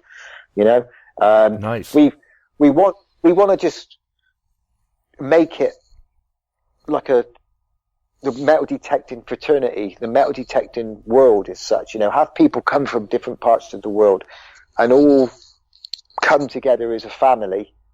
And that's what it's all about. Coming together as a family, and trying to do something good, and go away from the hunt thinking that, we did something good that weekend. Last weekend it was almost like a drug. It's, when you realised how much we'd raised, it was like, wow, we've just raised £27,500, and that money, that's life-changing money. Absolutely, everybody plays a part. Every little bit helps to kind of fill out that larger picture like that. And when you see what's done as a group effort that way, you really can move mountains. Oh yeah, and and you can use your hobby. You can use your hobby to do good. And it's an amazing hobby that we all enjoy, metal detecting. Obviously people who maybe aren't into history as such don't really see the hobby the same way as what we do. But it's such an amazing, amazing hobby. And we can do so much, and we're doing so much good with that hobby as well. You know, we're raising some serious money, and we're having a good time, and we're doing our hobby at the same time. So, yeah, exactly. You're participating in something you love, something you have a passion for, and going to help so many others along the way by raising the funds that you do. It's a win-win. Yeah, and it's great for me because it's gone from an idea in my head that I had to being a reality.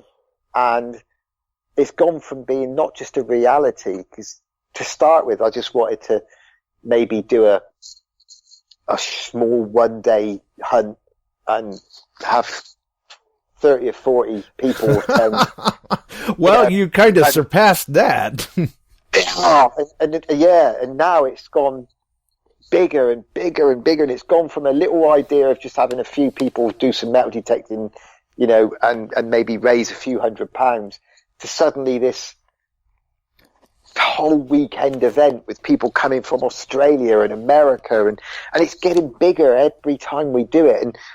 And we found this year as well that, you know, more of the metal detecting shops and magazines and people with maybe a lot of influence in the hobby are suddenly sitting up and wanting to be part of it. Last year, people didn't really know what we were and who we were and what we were doing.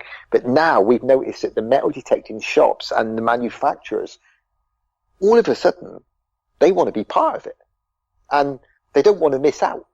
Yeah. And they're willing to do a little bit more to be part of it, because exactly. Like good. I've seen what they do with their rally. That's the kind of people we want to be involved with.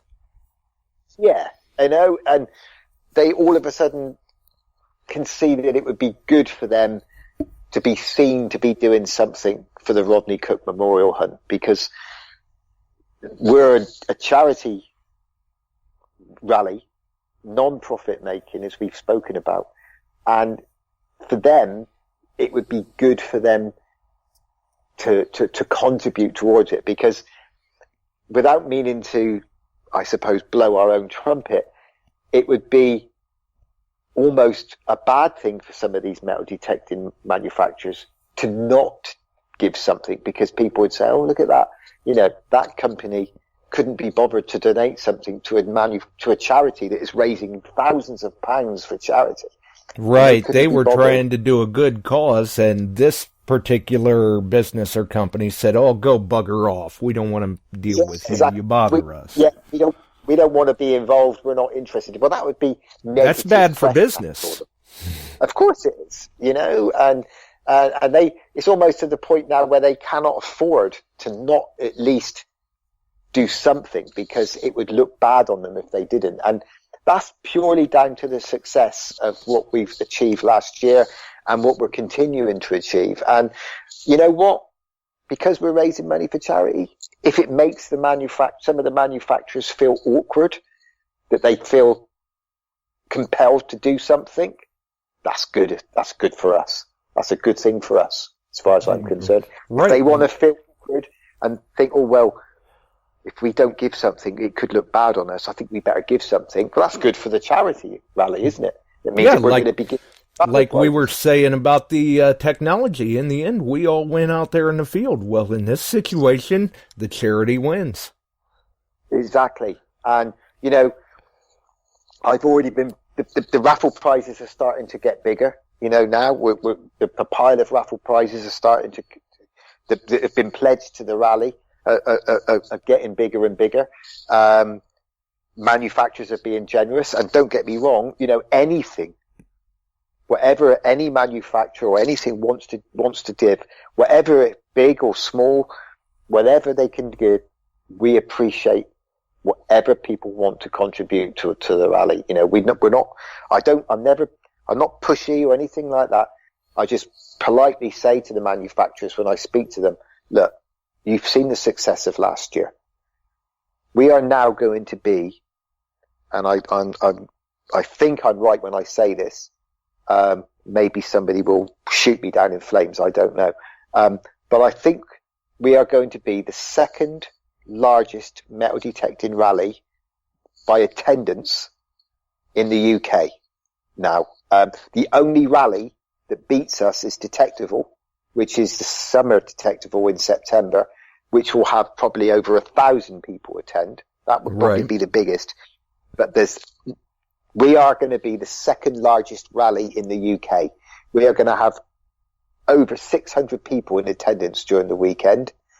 And that's what I've said to a lot of the manufacturers, you know, when they say, oh, well, you know, we contribute already to a lot of rallies. I say, yeah, but do you not realise that the Rodney Cook Memorial Hunt is the second largest rally in the UK? We are having over 600 people attending this rally. That's 600 metal detectorists. Right, you contribute to a lot of rallies, but how many of them are like this? Yeah, and how many of them are purely for charity? Every penny raised goes to charity. You know, you think of the publicity that you will get by having your name associated with a rally that is pinned up on all of the forums, in all the magazines, even the local news, even the newspapers will print metal detecting rally raises £30,000 for charity. You know, There's not many. When the charity, it's a funny thing that when I first approached the Bath Royal United and I approached their charity is called the Forever Friends Appeal. It's the Cancer Care Unit Forever Friends Appeal. And I approached them. I said, look, you know, we want to be part of your charity. We want to raise some money for your cancer care unit. You know, they've got a lot of fundraising going on throughout the year. Lots of people, you know, trekking across the Andes and, you know, cycling backwards for 10 miles to raise money for charity, all the sort of things that people do. And I said to this girl, I said, look, Claudia, I'm going to hold a metal detecting rally to raise money for your, and she didn't really have a clue what I was talking about. She had no idea what a metal detecting was. She didn't probably even know what metal detecting was, Josh, you know.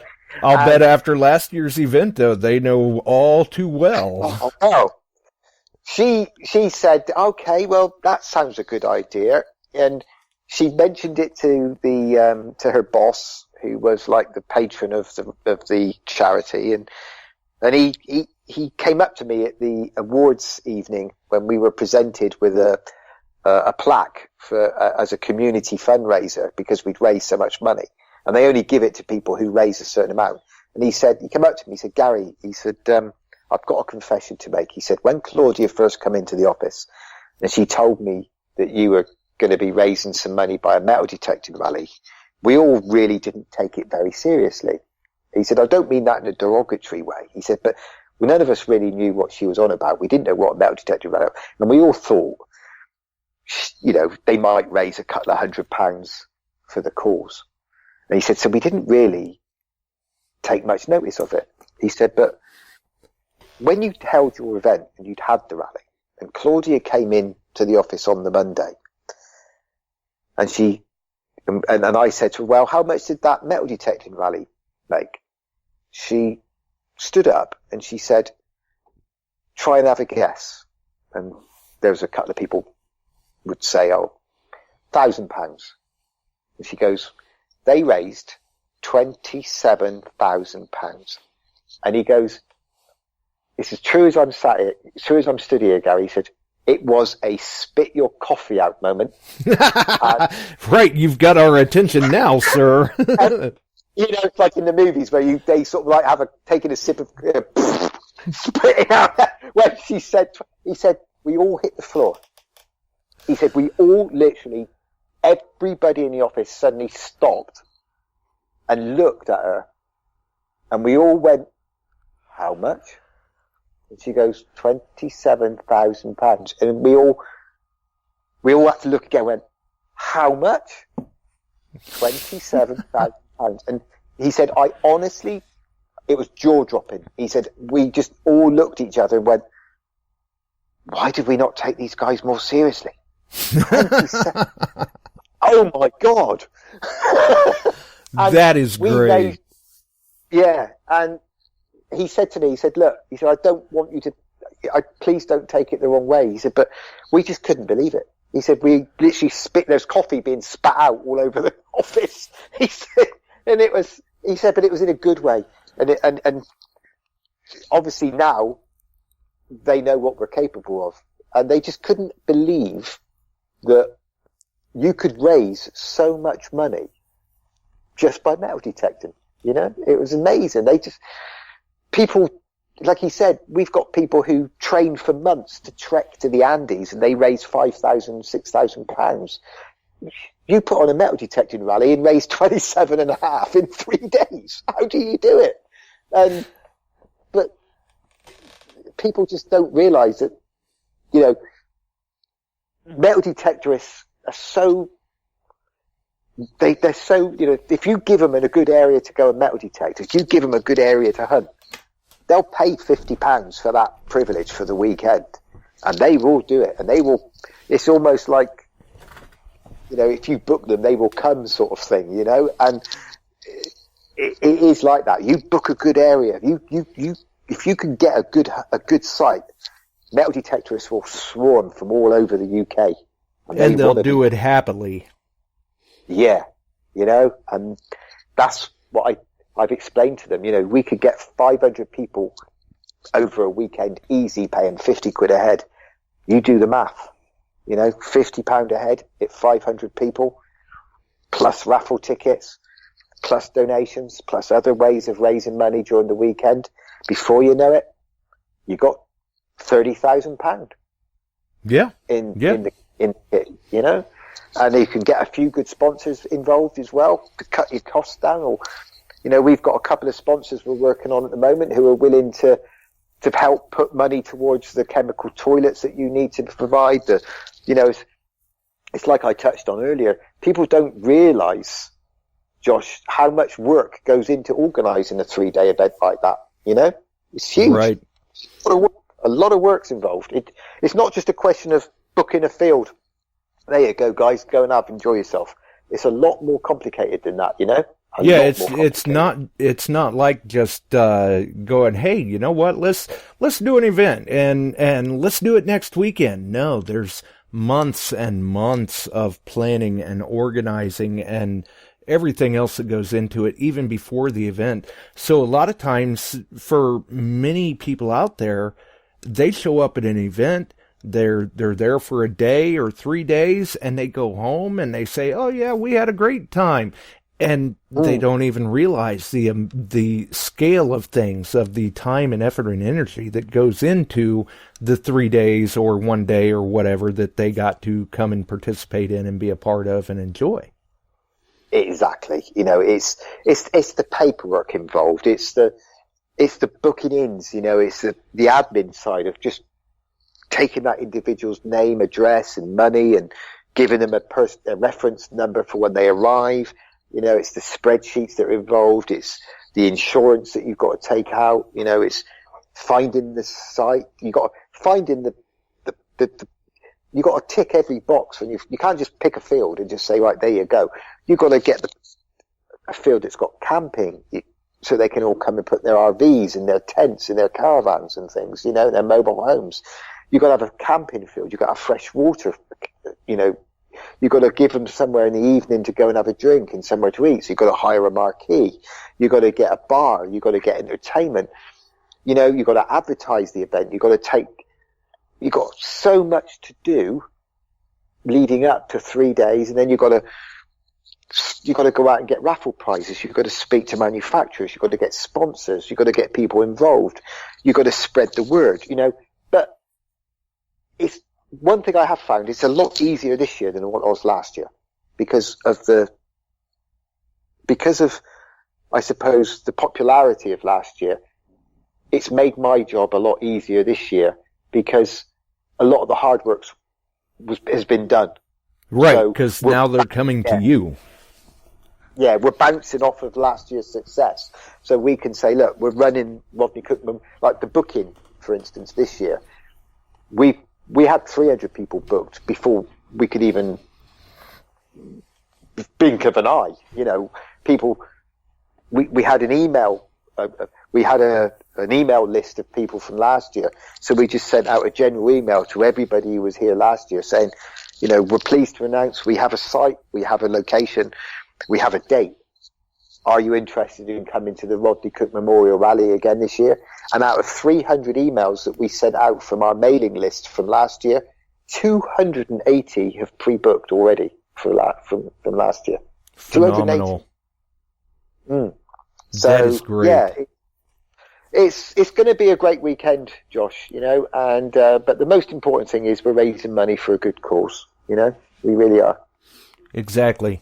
And that's the great part about it. It's definitely a good cause, and kudos to you and all the others involved behind the scenes for doing such a good job with it. I mean, we got to recognize them too, even though we may not have all their names. There are people that play parts behind the scenes like that. So hats off to everyone.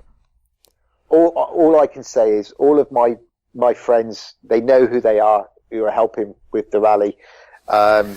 You know, everybody from last year, all the manufacturers, the local businesses, the people, the sponsors like Gary Blackwell at XP, you know, Peter Turrell at Leisure Promotions, Nigel and Marcus Ingram from Regden Metal Detectors, Luke Mahoney from Crawford's, you know, the Treasure Hunting magazine, the Searcher magazine, you know, the food people who have come in, and so many other people who contribute to making the rally the success it is. You know, I must say a massive thank you to my wife Lisa as well, because without her, she's my rock. She's incredible. She, you know, she does all the admin side because I'm useless. It's all that sort of stuff. I'm absolutely rubbish at that sort of stuff. You know, she does all of that. She's all the spreadsheets and everything. Without her, you know, it would all fall apart. You know, special thanks has got to go to my friend Dave Crisp, the organizer, John Lydell, a good friend of mine who helps me. You know, and too many people to try and name them all, but you know, they know who they are, and you know, I cannot thank them enough for all their help. You know, it makes me so proud to have amazing friends. And over the years of me in this hobby, I've built up a very close relationship with some exceptionally good people in the hobby. And I've been detecting for many, many years. You know, I've seen different machines come and go. I've seen different people come and go in the hobby, and I love the hobby. And, as I say, Gary Blackwell from XP is probably my closest friend in the hobby. And everybody knows Gary, you know, from XP in America, and they know how famous he is. He doesn't like me to say that about him, but he is a famous guy. He's well known, you know, and I'm a sidekick. I'm like Robin, he's Batman. He's Batman, I'm Robin, you know. And I've always got his back. I'm always with him when I can be. And, you know, we've just done a video recently where we were simultaneously at two different rallies. You know, I was at the Detectival, in Spring Detectival, and Gary was over in Italy doing a rally. And, you've probably seen the latest video where we're interacting with each other. I did, Gary, and shared it. Yeah. Gary gives me a script, and I do wind him up because I don't stick to the script sometimes. And as a lot of people know, my nickname's Cookie, and he's always, Cookie, stick to the script, please. Cookie, you're mucking about. Do it properly, Cookie. You know, I'll fire you if you don't. Well, and in that aspect, it was probably really easy to mix the script up on him. With you attending Spring Detectival because of the Hoard being unearthed. Wow. That was, that was amazing. I was working, doing it. Gary was, as I say, Gary was working in Italy, doing a rally in Italy. And he said to me, could you cover Spring Detectival? Could you just do some XP stuff for me, you know, if anybody wants programs or whatever. And Regden's metal detectors were in attendance there. The event was sponsored by a company called the Metal Detectives, who run Detectival, and it was the main sponsor was, funny enough, Leisure Promotions, who also sponsored my rally, Pete Turrell, good friend of mine again. And Regden's were there, and Marcus did some help on his stand because he was short with staff holidays. So I tied in. I said, yeah, I can tie in a bit of XP stuff and whatever.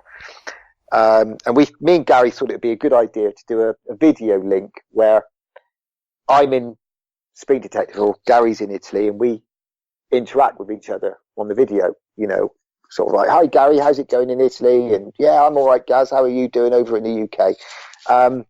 And as the day progressed on the Saturday morning, word came into the camp that a hoard of medieval coins had been found. And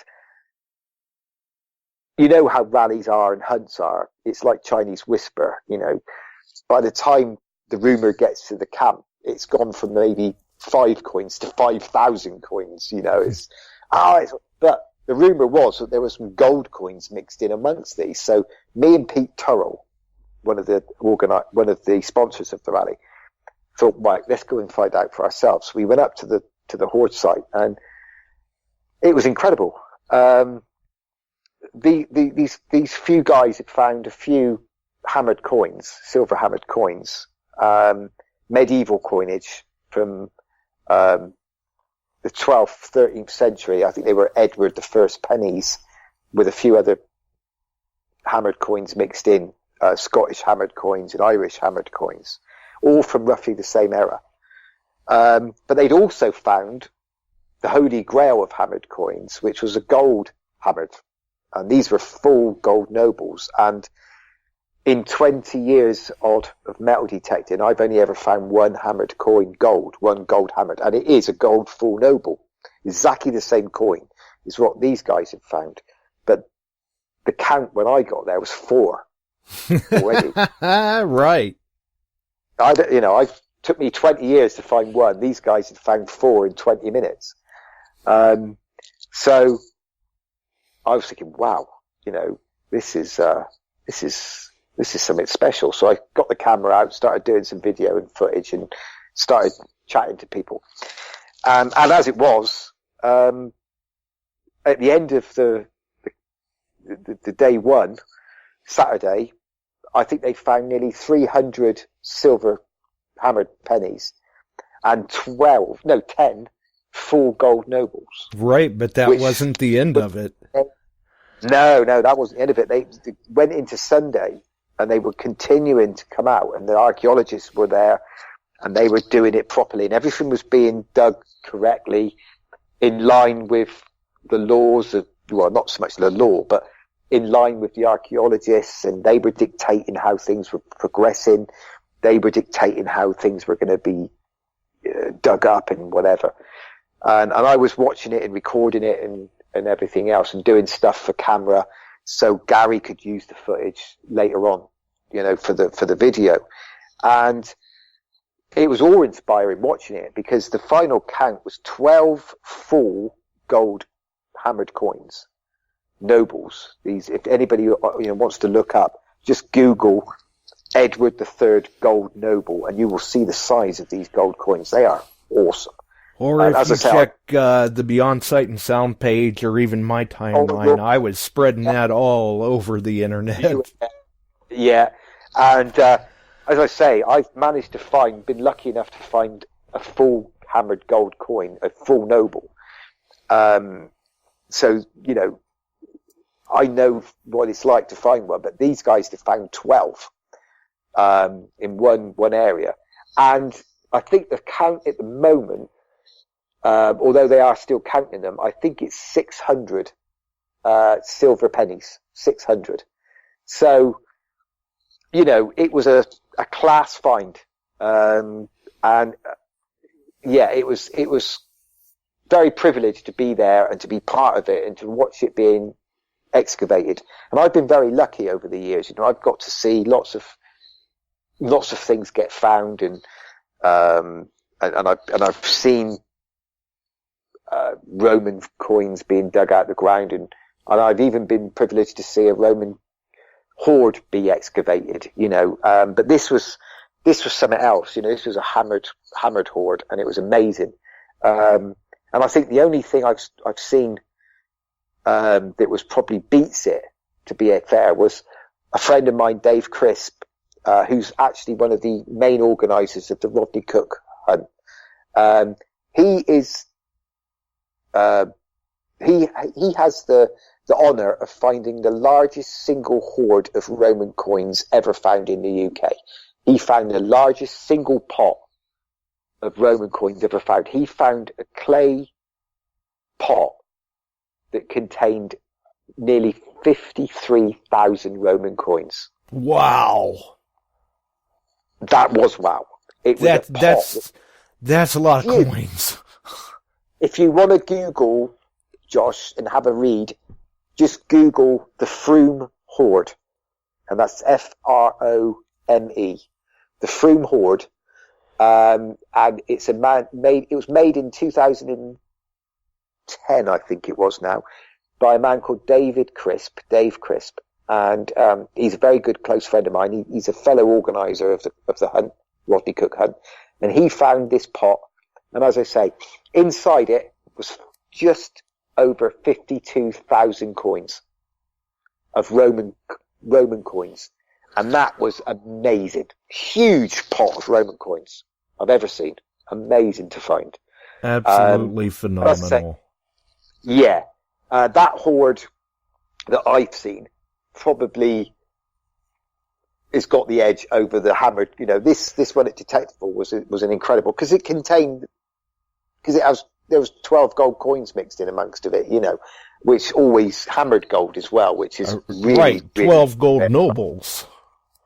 Yeah. And who knows, there might be still more out there. They might not have got them all out. There's a chance that I would say they pretty much did it very, very thoroughly. Very, very thoroughly. So, I would say probably they've got, there might be a couple left. I don't know, but that's for future excavation. But I think they pretty much got the most of them out of the ground. And it was an amazing experience, to see and to watch and to hold. I actually held them all in my hand, 12 gold coins. And, that is just, yeah. Yeah, that's an experience in its own for sure. And with protocol that goes on in things of this nature, I'm sure we'll be hearing more about this in months to come. Because exactly. Yeah, I'm sure that that's probably going to be declared treasure, and there's going to be some funds issued and things of that nature.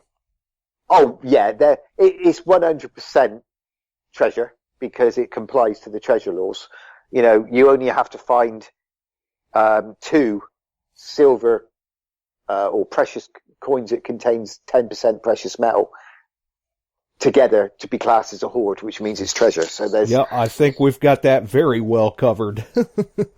Yes, without a shadow of a doubt. So it's 100% is going to be treasure. And then, it takes a while for them to go through the coins. They've got to make sure that each coin is individually recorded and they know what each coin is. Right. They then will have to, once they know the coinage and what they're dealing with and how many they are exactly, they will then have to value it. And there could be some rarities in amongst of those. You just don't know. That could be worth a lot more than what than an average hammered coin is worth. So they have to do all of that, which is going to take a long time. But once it all gets done, the treasure committee will then come up with a price that they believe the hoard is worth. And then if everybody agrees on that, it then gets put to a museum to purchase it. And obviously if a museum wishes to purchase it, they've got to raise the money to purchase the coins from the finder and the landowner, or finders in this case, and the landowner. And then everybody then splits it however it's split, know, and that's the way it works in the UK. If a museum doesn't want it, if it gets returned as such, if it gets, it's not, I suppose, it's not unclaimed is the incorrect terminology. It's just if it gets returned, if a museum doesn't wish to purchase it, then it gets returned to the landowner and the finders, and then they decide what they want to do with it. If they want to sell it, or if the landowner wants to pay off the, or whatever. It's up to the landowner and the finders then to decide what they want to do with the find. But that's only if it's returned from the museum, if the museums do not want to buy it. They do get first refusal. So if a museum decide that they want it, they have to then go down the route of purchasing it. The finder and the landowners cannot refuse the museum the right to buy it. Right, and in this case, I don't necessarily see the museum refusing. Not really. It depends. It's a very weird one, Josh, because sometimes they return things that you'd have thought they would definitely want. That is true. But sometimes it's purely down to lack of funds, Josh. It could be purely down to the fact that they cannot raise the money. If the Hoard is valued at whatever, nobody really knows. People are coming up with ideas, but that's hypothetical. Right. We're still waiting on that determination. Yeah, exactly. If the Hoard and the value has come out at a certain amount and they can't raise the money, then the Hoard will be returned. If they definitely want it, then they will have to go down the fundraising. They have patrons, they have people who will help the museums purchase it. They even go out and do fundraising. They will raise the money somewhere if they particularly want that collection in the museum. But, some museums already have a collection of gold nobles and they have a collection of hammered coins. They might turn around and say, well, we've already got those type of coins in our collection. We don't need to purchase some more, in which case it will be disclaimed and it will be sent back to the finders and the landowners. But the context of the Hoard and what it was doing, I think you're probably right. I think in this case, they'll probably find some way of having it. Right. I do. I think they'll probably want to keep it. But the Treasure Committee, the Treasure Act, it depends on how much it's valued at, really, Josh, but we'll wait and see. It will all come out in time, Exactly. And I guess, like we were talking before, of people saying, oh, well, my metal detector's better than this brand of metal detector and stuff like that. Well, in this particular situation, if I remember right, that was an XP, a MineLab, and 2 Nocta Macro machines out there. So it was well-rounded combined effort. It was a mix and match of everything. And, there was 2 guys who were helping to, once the Hoard had been found, once the Hoard had been, they realized what they were dealing with. They got the 4 original finders of the Hoard and a couple of other guys who they trusted. Once they cornered off the area, they said, right, okay, guys, go off and look for stragglers, look for coins, and these 2 guys were using daises. One of the original finders had found a dais, and these other 2 guys were using daises. And as an XP connection myself, I was noticing that the daises were having more luck with finding the stragglers than some of the other machines. But that might just purely be down to, they were walking in the right place at the right time. And right, getting your coil over it. Yeah, it might not have been down to, but as I say, it was a mix of different machines, different users, and it was good to see, and it was none of this, it was found with one of these machines, so this machine must be the best, and that's what makes me laugh about some of the Facebook forums. I see it all the time, and I choose I choose not to respond to those sort of remarks and comments, because they're made by people who, if I'm being brutally honest, they don't know nothing about they don't really know anything about metal detecting. You Right. know, if I'm being brutally honest with that Hoard, any metal detector would have found it if they'd walked over it, you know, because it was a scattered hoard of coins. So eventually somebody would have found at least one of them. Yeah. And it doesn't matter what machine you were using, you know, it would have picked it up. And Right. you see it sometimes. You see it all over the forums. This machine found this particular coin, or found this. Oh, this machine must be the best. And you think, no, it is metal detecting nowadays. Most machines that you purchase for anywhere over £500 or £600, you are getting an exceptionally good machine for your money. And metal detecting is, a lot of it is luck. And I honestly believe that. Yes, you've got to be good at what you're doing. And we've spoken earlier about listening to tones and making life easier for yourself. But I would probably say 70% of metal detecting is whether you turn left or right. And that's pure and simple. There you go. Yeah.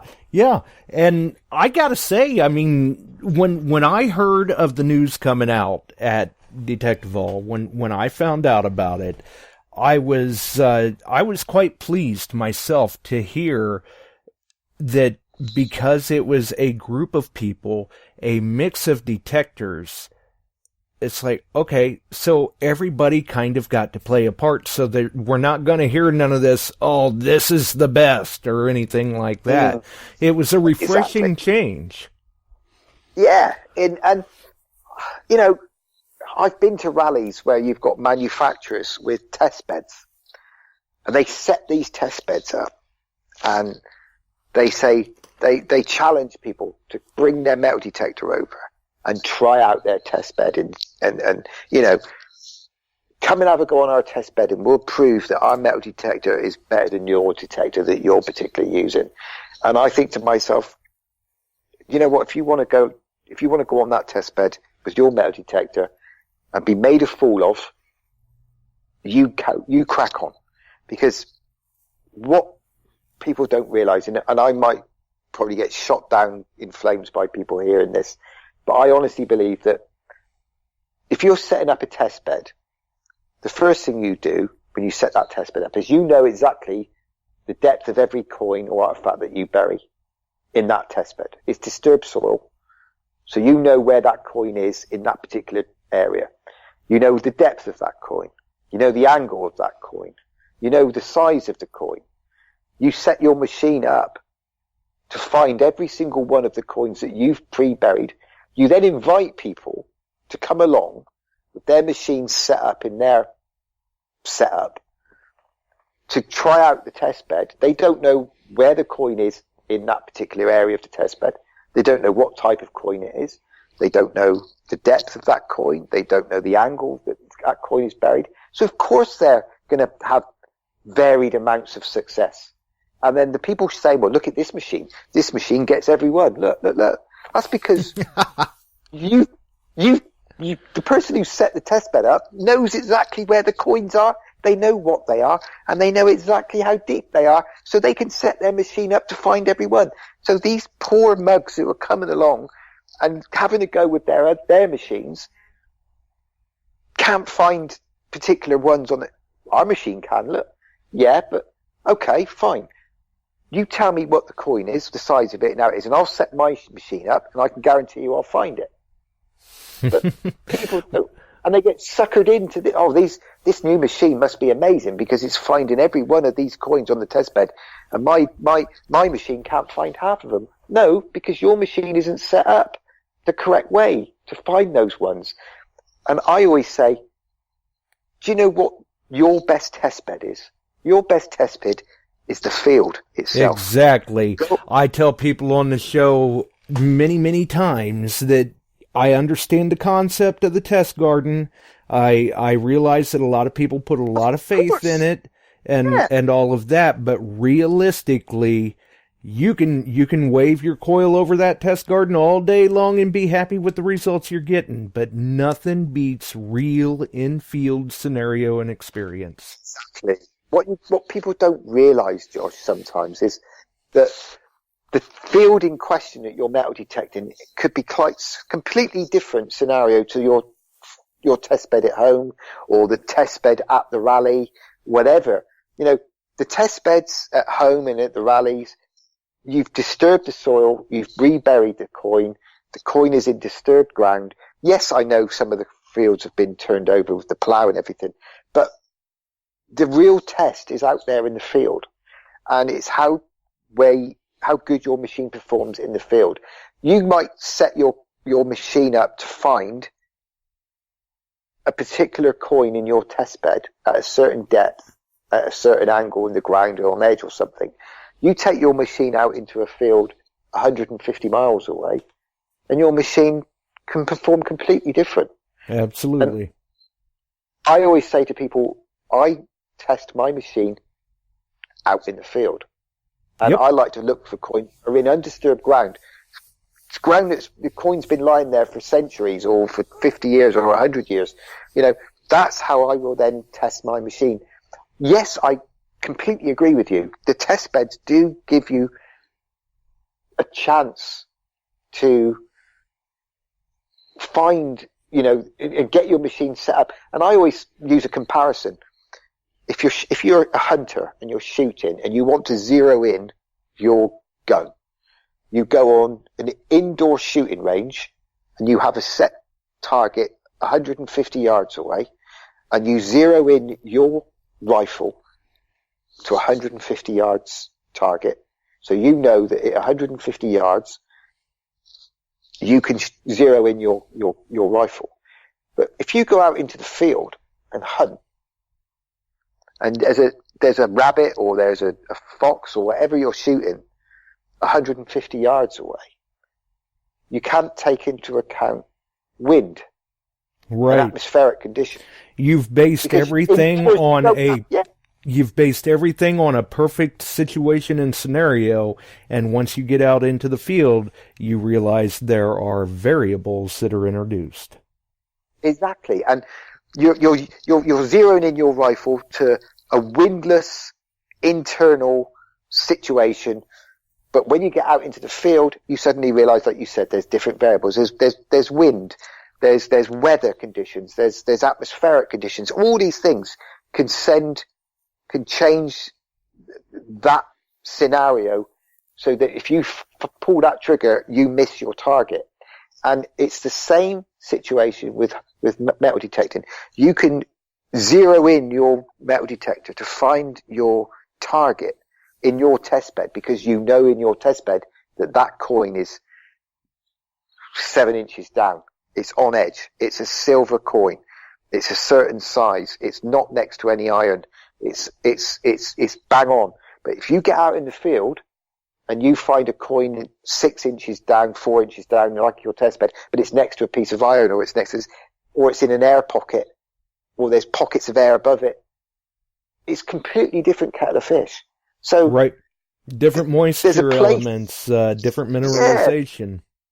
Yeah, everything changes, and it does make me laugh, you know. And I don't get me wrong, you know, the test beds at the rallies that I see, they're entertainment, and they're entertainment. And if people get sucked in to believe that the machines that are being used on the test beds are better than the machines that the people are using, purely because their machines that seem to struggle on the test beds, they don't understand the real aspect of metal detecting when you're out in the field, because the test beds, to people who have created the test beds, are easy because they know where everything is.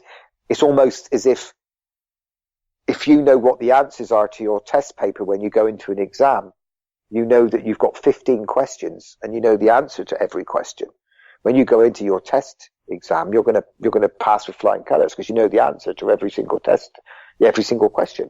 But if you've got 15 targets on a test bed and you know exactly where they are and exactly how deep they are and exactly what coinage they are and what type of coin they are and what they're made of, you know that you can zero in your machine to find every target. Right, you're going to be more successful than the person that doesn't know.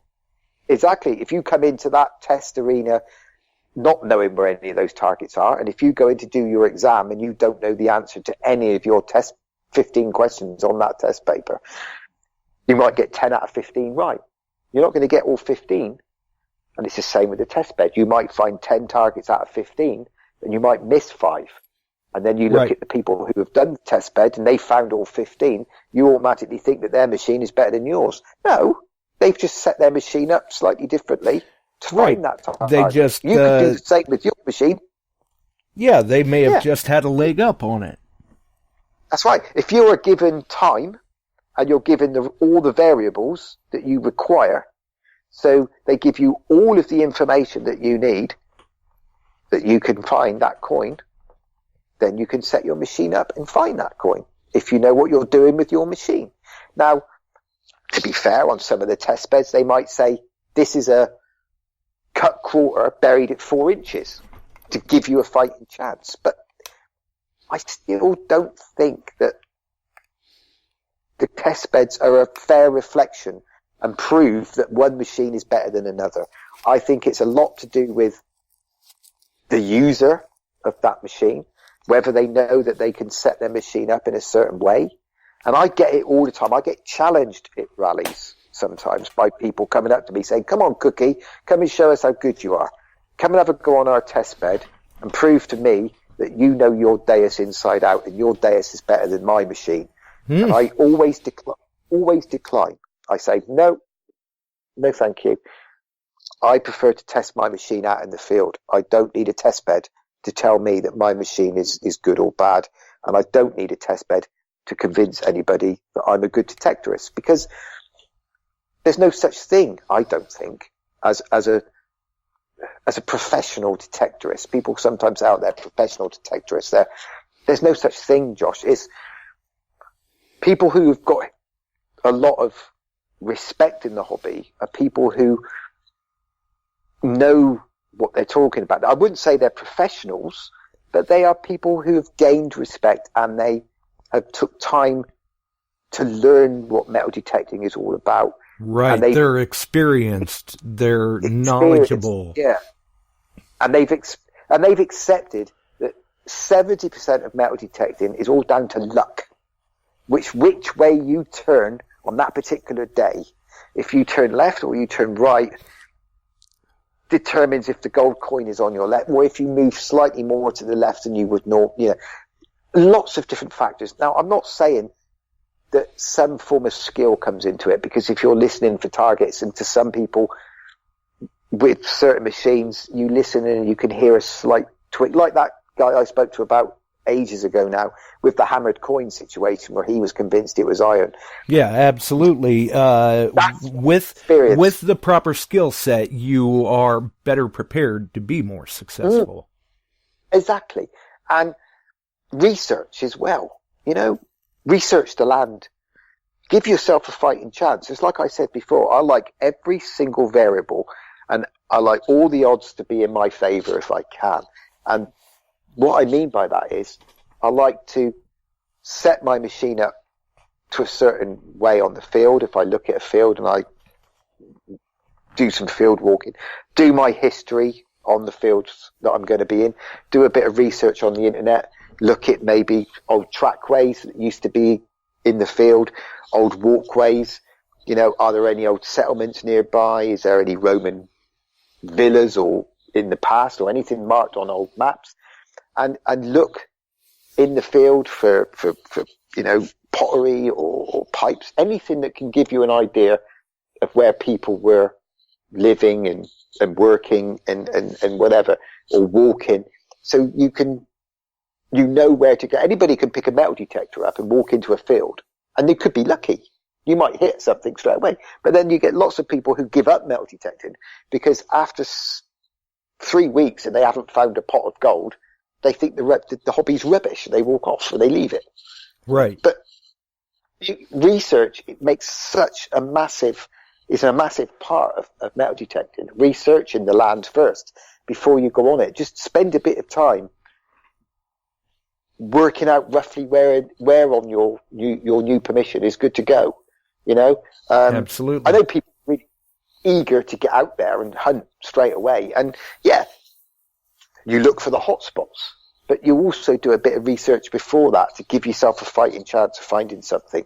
And the actual swinging of the metal detector is the last thing that you do, and it's the most fun thing, but it's the last thing that you do, because I always research an area first, which is what I do for my dad's memorial rally. I don't just pick any old farm. I just make sure that the fields that we have for the rally, I've researched, and I know that in the area you've got a lot of history surrounding the fields.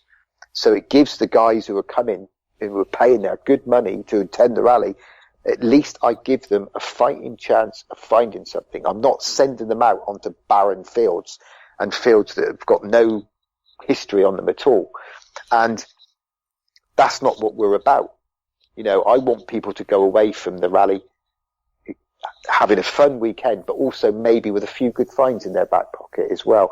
And that's what I mean by doing your research on the land first, and just giving yourself more of a chance of finding things. And I think a lot of it has been lost in the hobby now. The hobby is becoming, over here especially, with the onset of social media and Facebook, and don't get me wrong, there's a place for social media. Social media can be a really good thing, but on top, it could also be an exceptionally bad thing. And right. I think there's a lot of good in social media, but there's also a lot of bad. And I think with the onset of social media, the hobby is becoming more and more commercialized and I suppose political, and a lot of our machine's better than your machines, or you're an idiot for using that machine, or what the hell are you doing using that machine? You must be, an idiot to use that when there's this machine out which is far, far better. Right. Don't waste your time with that one. It's a hobby, Josh. That's all it is. Metal detecting is a hobby. Yes, it's a business to certain people, but for 99.9% of us, it's a hobby. And that's all it is. And that's right. Does it matter what machine you use? As long as you're enjoying your hobby and you're having fun and your love of history is coming out in the finds that you make, that's what it's all about, isn't it? At the end of the day. Really? Absolutely. In the end of it, you have to find what works for you and be happy with it. Take your time. Exactly. Just have fun and enjoy your hobby. And you are a perfect example of that. You haven't let some of the things that have happened to you affect your hobby and affect your enjoyment of the hobby. In fact, you're very inspirational for a lot of us. You're living proof that you can have an ailment, or you can have something happen to you in your life, which a lot of people would knock them back. But in your case, in lots of other people's cases, I've seen, it hasn't. It's inspired you to think, you know what, I'm not going to let this affect me. I'm not going to let it destroy my hobby. I'm not going to let it stop me doing the thing that I love. And that's what a lot of people have been removed from in our hobby, I think. It's become more and more political and a lot more argumentative than the old days. And that was one thing that I tried to bring back with the Rodney Cook Memorial Hunt, was the old rallies that used to happen when it was all about the camaraderie of guys and girls getting together and enjoying the hobby, enjoying the hunt. And if you went home with a few fine, more the better. If you didn't, you still had a damn good weekend. And right. Nobody cared. Nobody cared that you had a different machine than me. Exactly. And that's the thing. There's still plenty of us out there that we want to get out there and have fun. We got a lot more time to spend in the hobby. Yeah. And for me, it is a hobby. And yes, I suppose you could say I have a little bit of influence within the hobby because of the friends that I've made and my relationship with Gary and with XP and with many other amazing people in the hobby. And I've been very fortunate and very lucky to have such amazing friends. And maybe with the success of the Rodney Cook Rally, it's given me that little bit where people stand up and they maybe know who I am a little bit more than what I used to be. But I don't mean that in a big-headed way. It's just I've been very lucky within the hobby that I've managed to, the hobby means so much to me that I can use my voice to try and help other people within the hobby. And that's what I want to do, with my dad's rally. I want to help people, not necessarily they might not enjoy, they don't even know what metal detecting is, but metal detecting can help them if they're suffering with cancer or if they're suffering with leukemia and things. They might not have a clue what metal detecting is or what it means to some of us, but I want to help people with that. And if anybody ever, at the rallies that I'm attending, I'm always there on hand to help. I do the skill schools with Gary and people just coming into the hobby or have just bought a Deus for the first time and it's a little bit overwhelming. I love to try and help people out and make their detecting experience that much more enjoyable instead of getting stressed with it. I don't know how to program my headphones. I can't get my MI6 pinpointer to work and they're struggling. You can see them, they're there and they should be out in the field metal detecting, but they're struggling like mad because they can't get their MI6 paired up with their machine or they've pressed the wrong button or whatever. Rather than just walk past these people, I stop. You okay there? You having a bit of problem? Oh yeah, please, could you help? There's a lady a few weeks ago, and I was on a rally, and I could see she'd been stopped when she was struggling, and I walked up to her and I said, "Are you okay?" And she goes, "Oh, I'm not getting any sound in my headphones, and I don't know why." And her coil wasn't paired to her headphones. For some reason it had done, I don't know whether she'd done something, I don't know.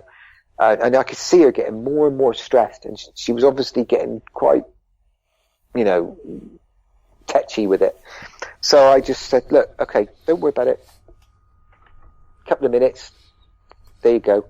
"Oh, what? Oh, thank you so much. Oh, that's amazing. Thank you for stopping. And that is, oh, I don't know I just don't know what I did wrong." I said, "Don't worry about it.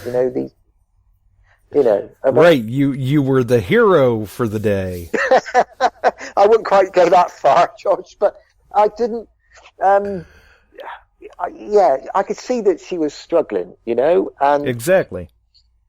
you could walk past or you stop, and I like to think that I would.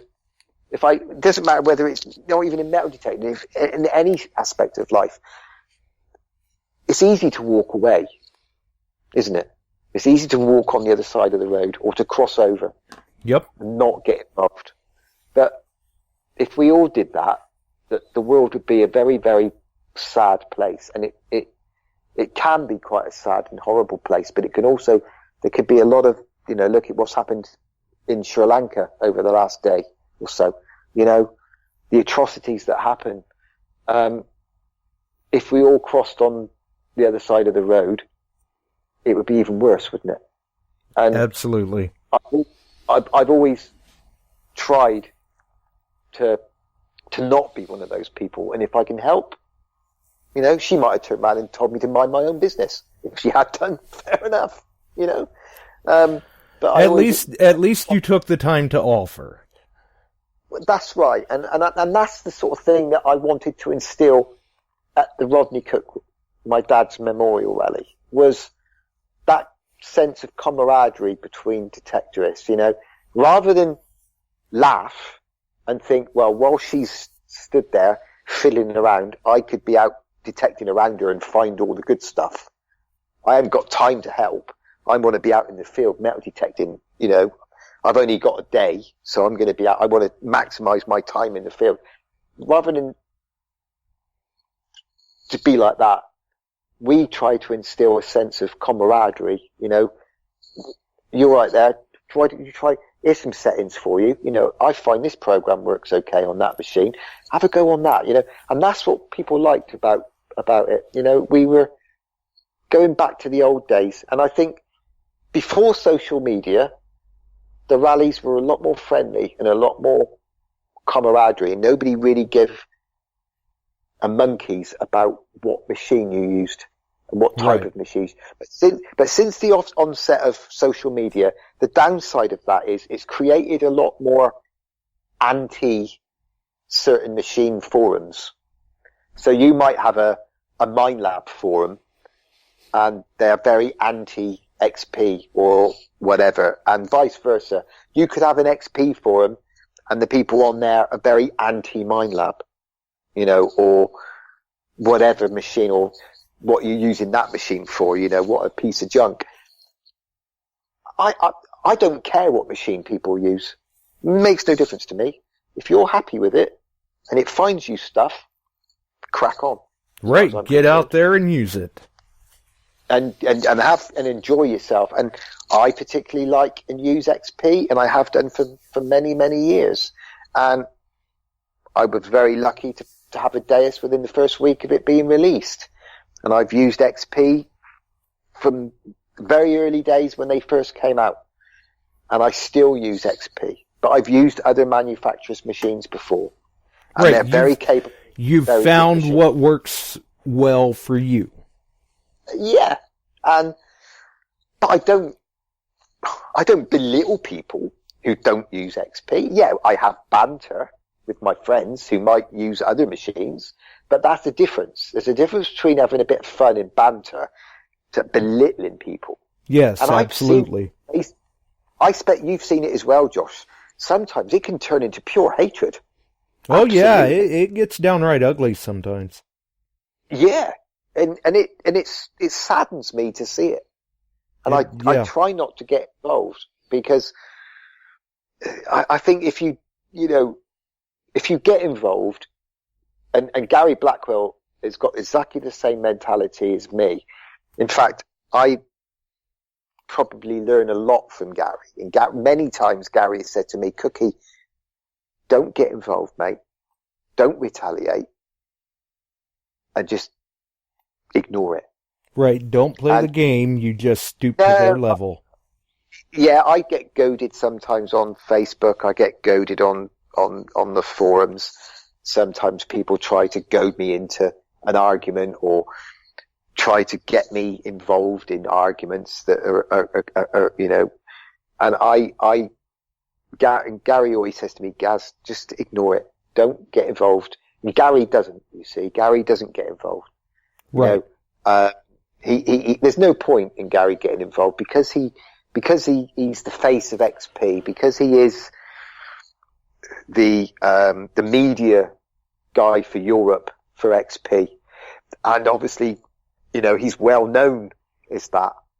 He can't afford to get involved. Right. And what a lot of times I like to tell people too, when it comes to the drama like that, I try not to get wrapped up in it or anything, because I would rather utilize my time to be more, to use that energy to be more creative. Rather than sitting there and arguing with somebody about a moot point, I would rather utilize my time and energy to get out there and find something good and keep it in a positive light instead.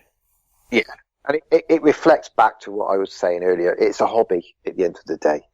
And exactly. If your hobby can make you become involved with the hatred that I've seen on Facebook, because one guy uses an Equinox and another guy uses a Deus, or one guy uses a Garrett and another guy uses a Macro Cruiser or something like that, and you see the arguing between them, and it becomes heated and it gets nasty, and everything, and you think to yourself, my God, it's just a hobby, lads.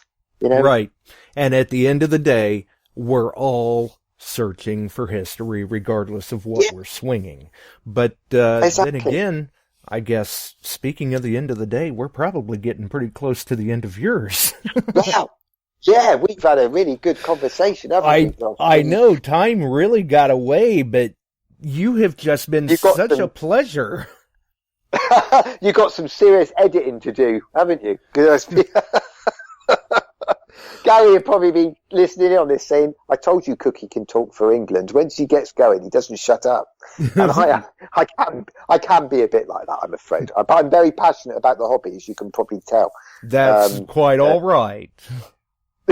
Well, hang in there with me for a minute, Gary, unless you've got anything else to add. No, absolutely. No, I'm fine. Okay, well, hang in there with me for a minute. We'll roll the music and get on out of here. Okay.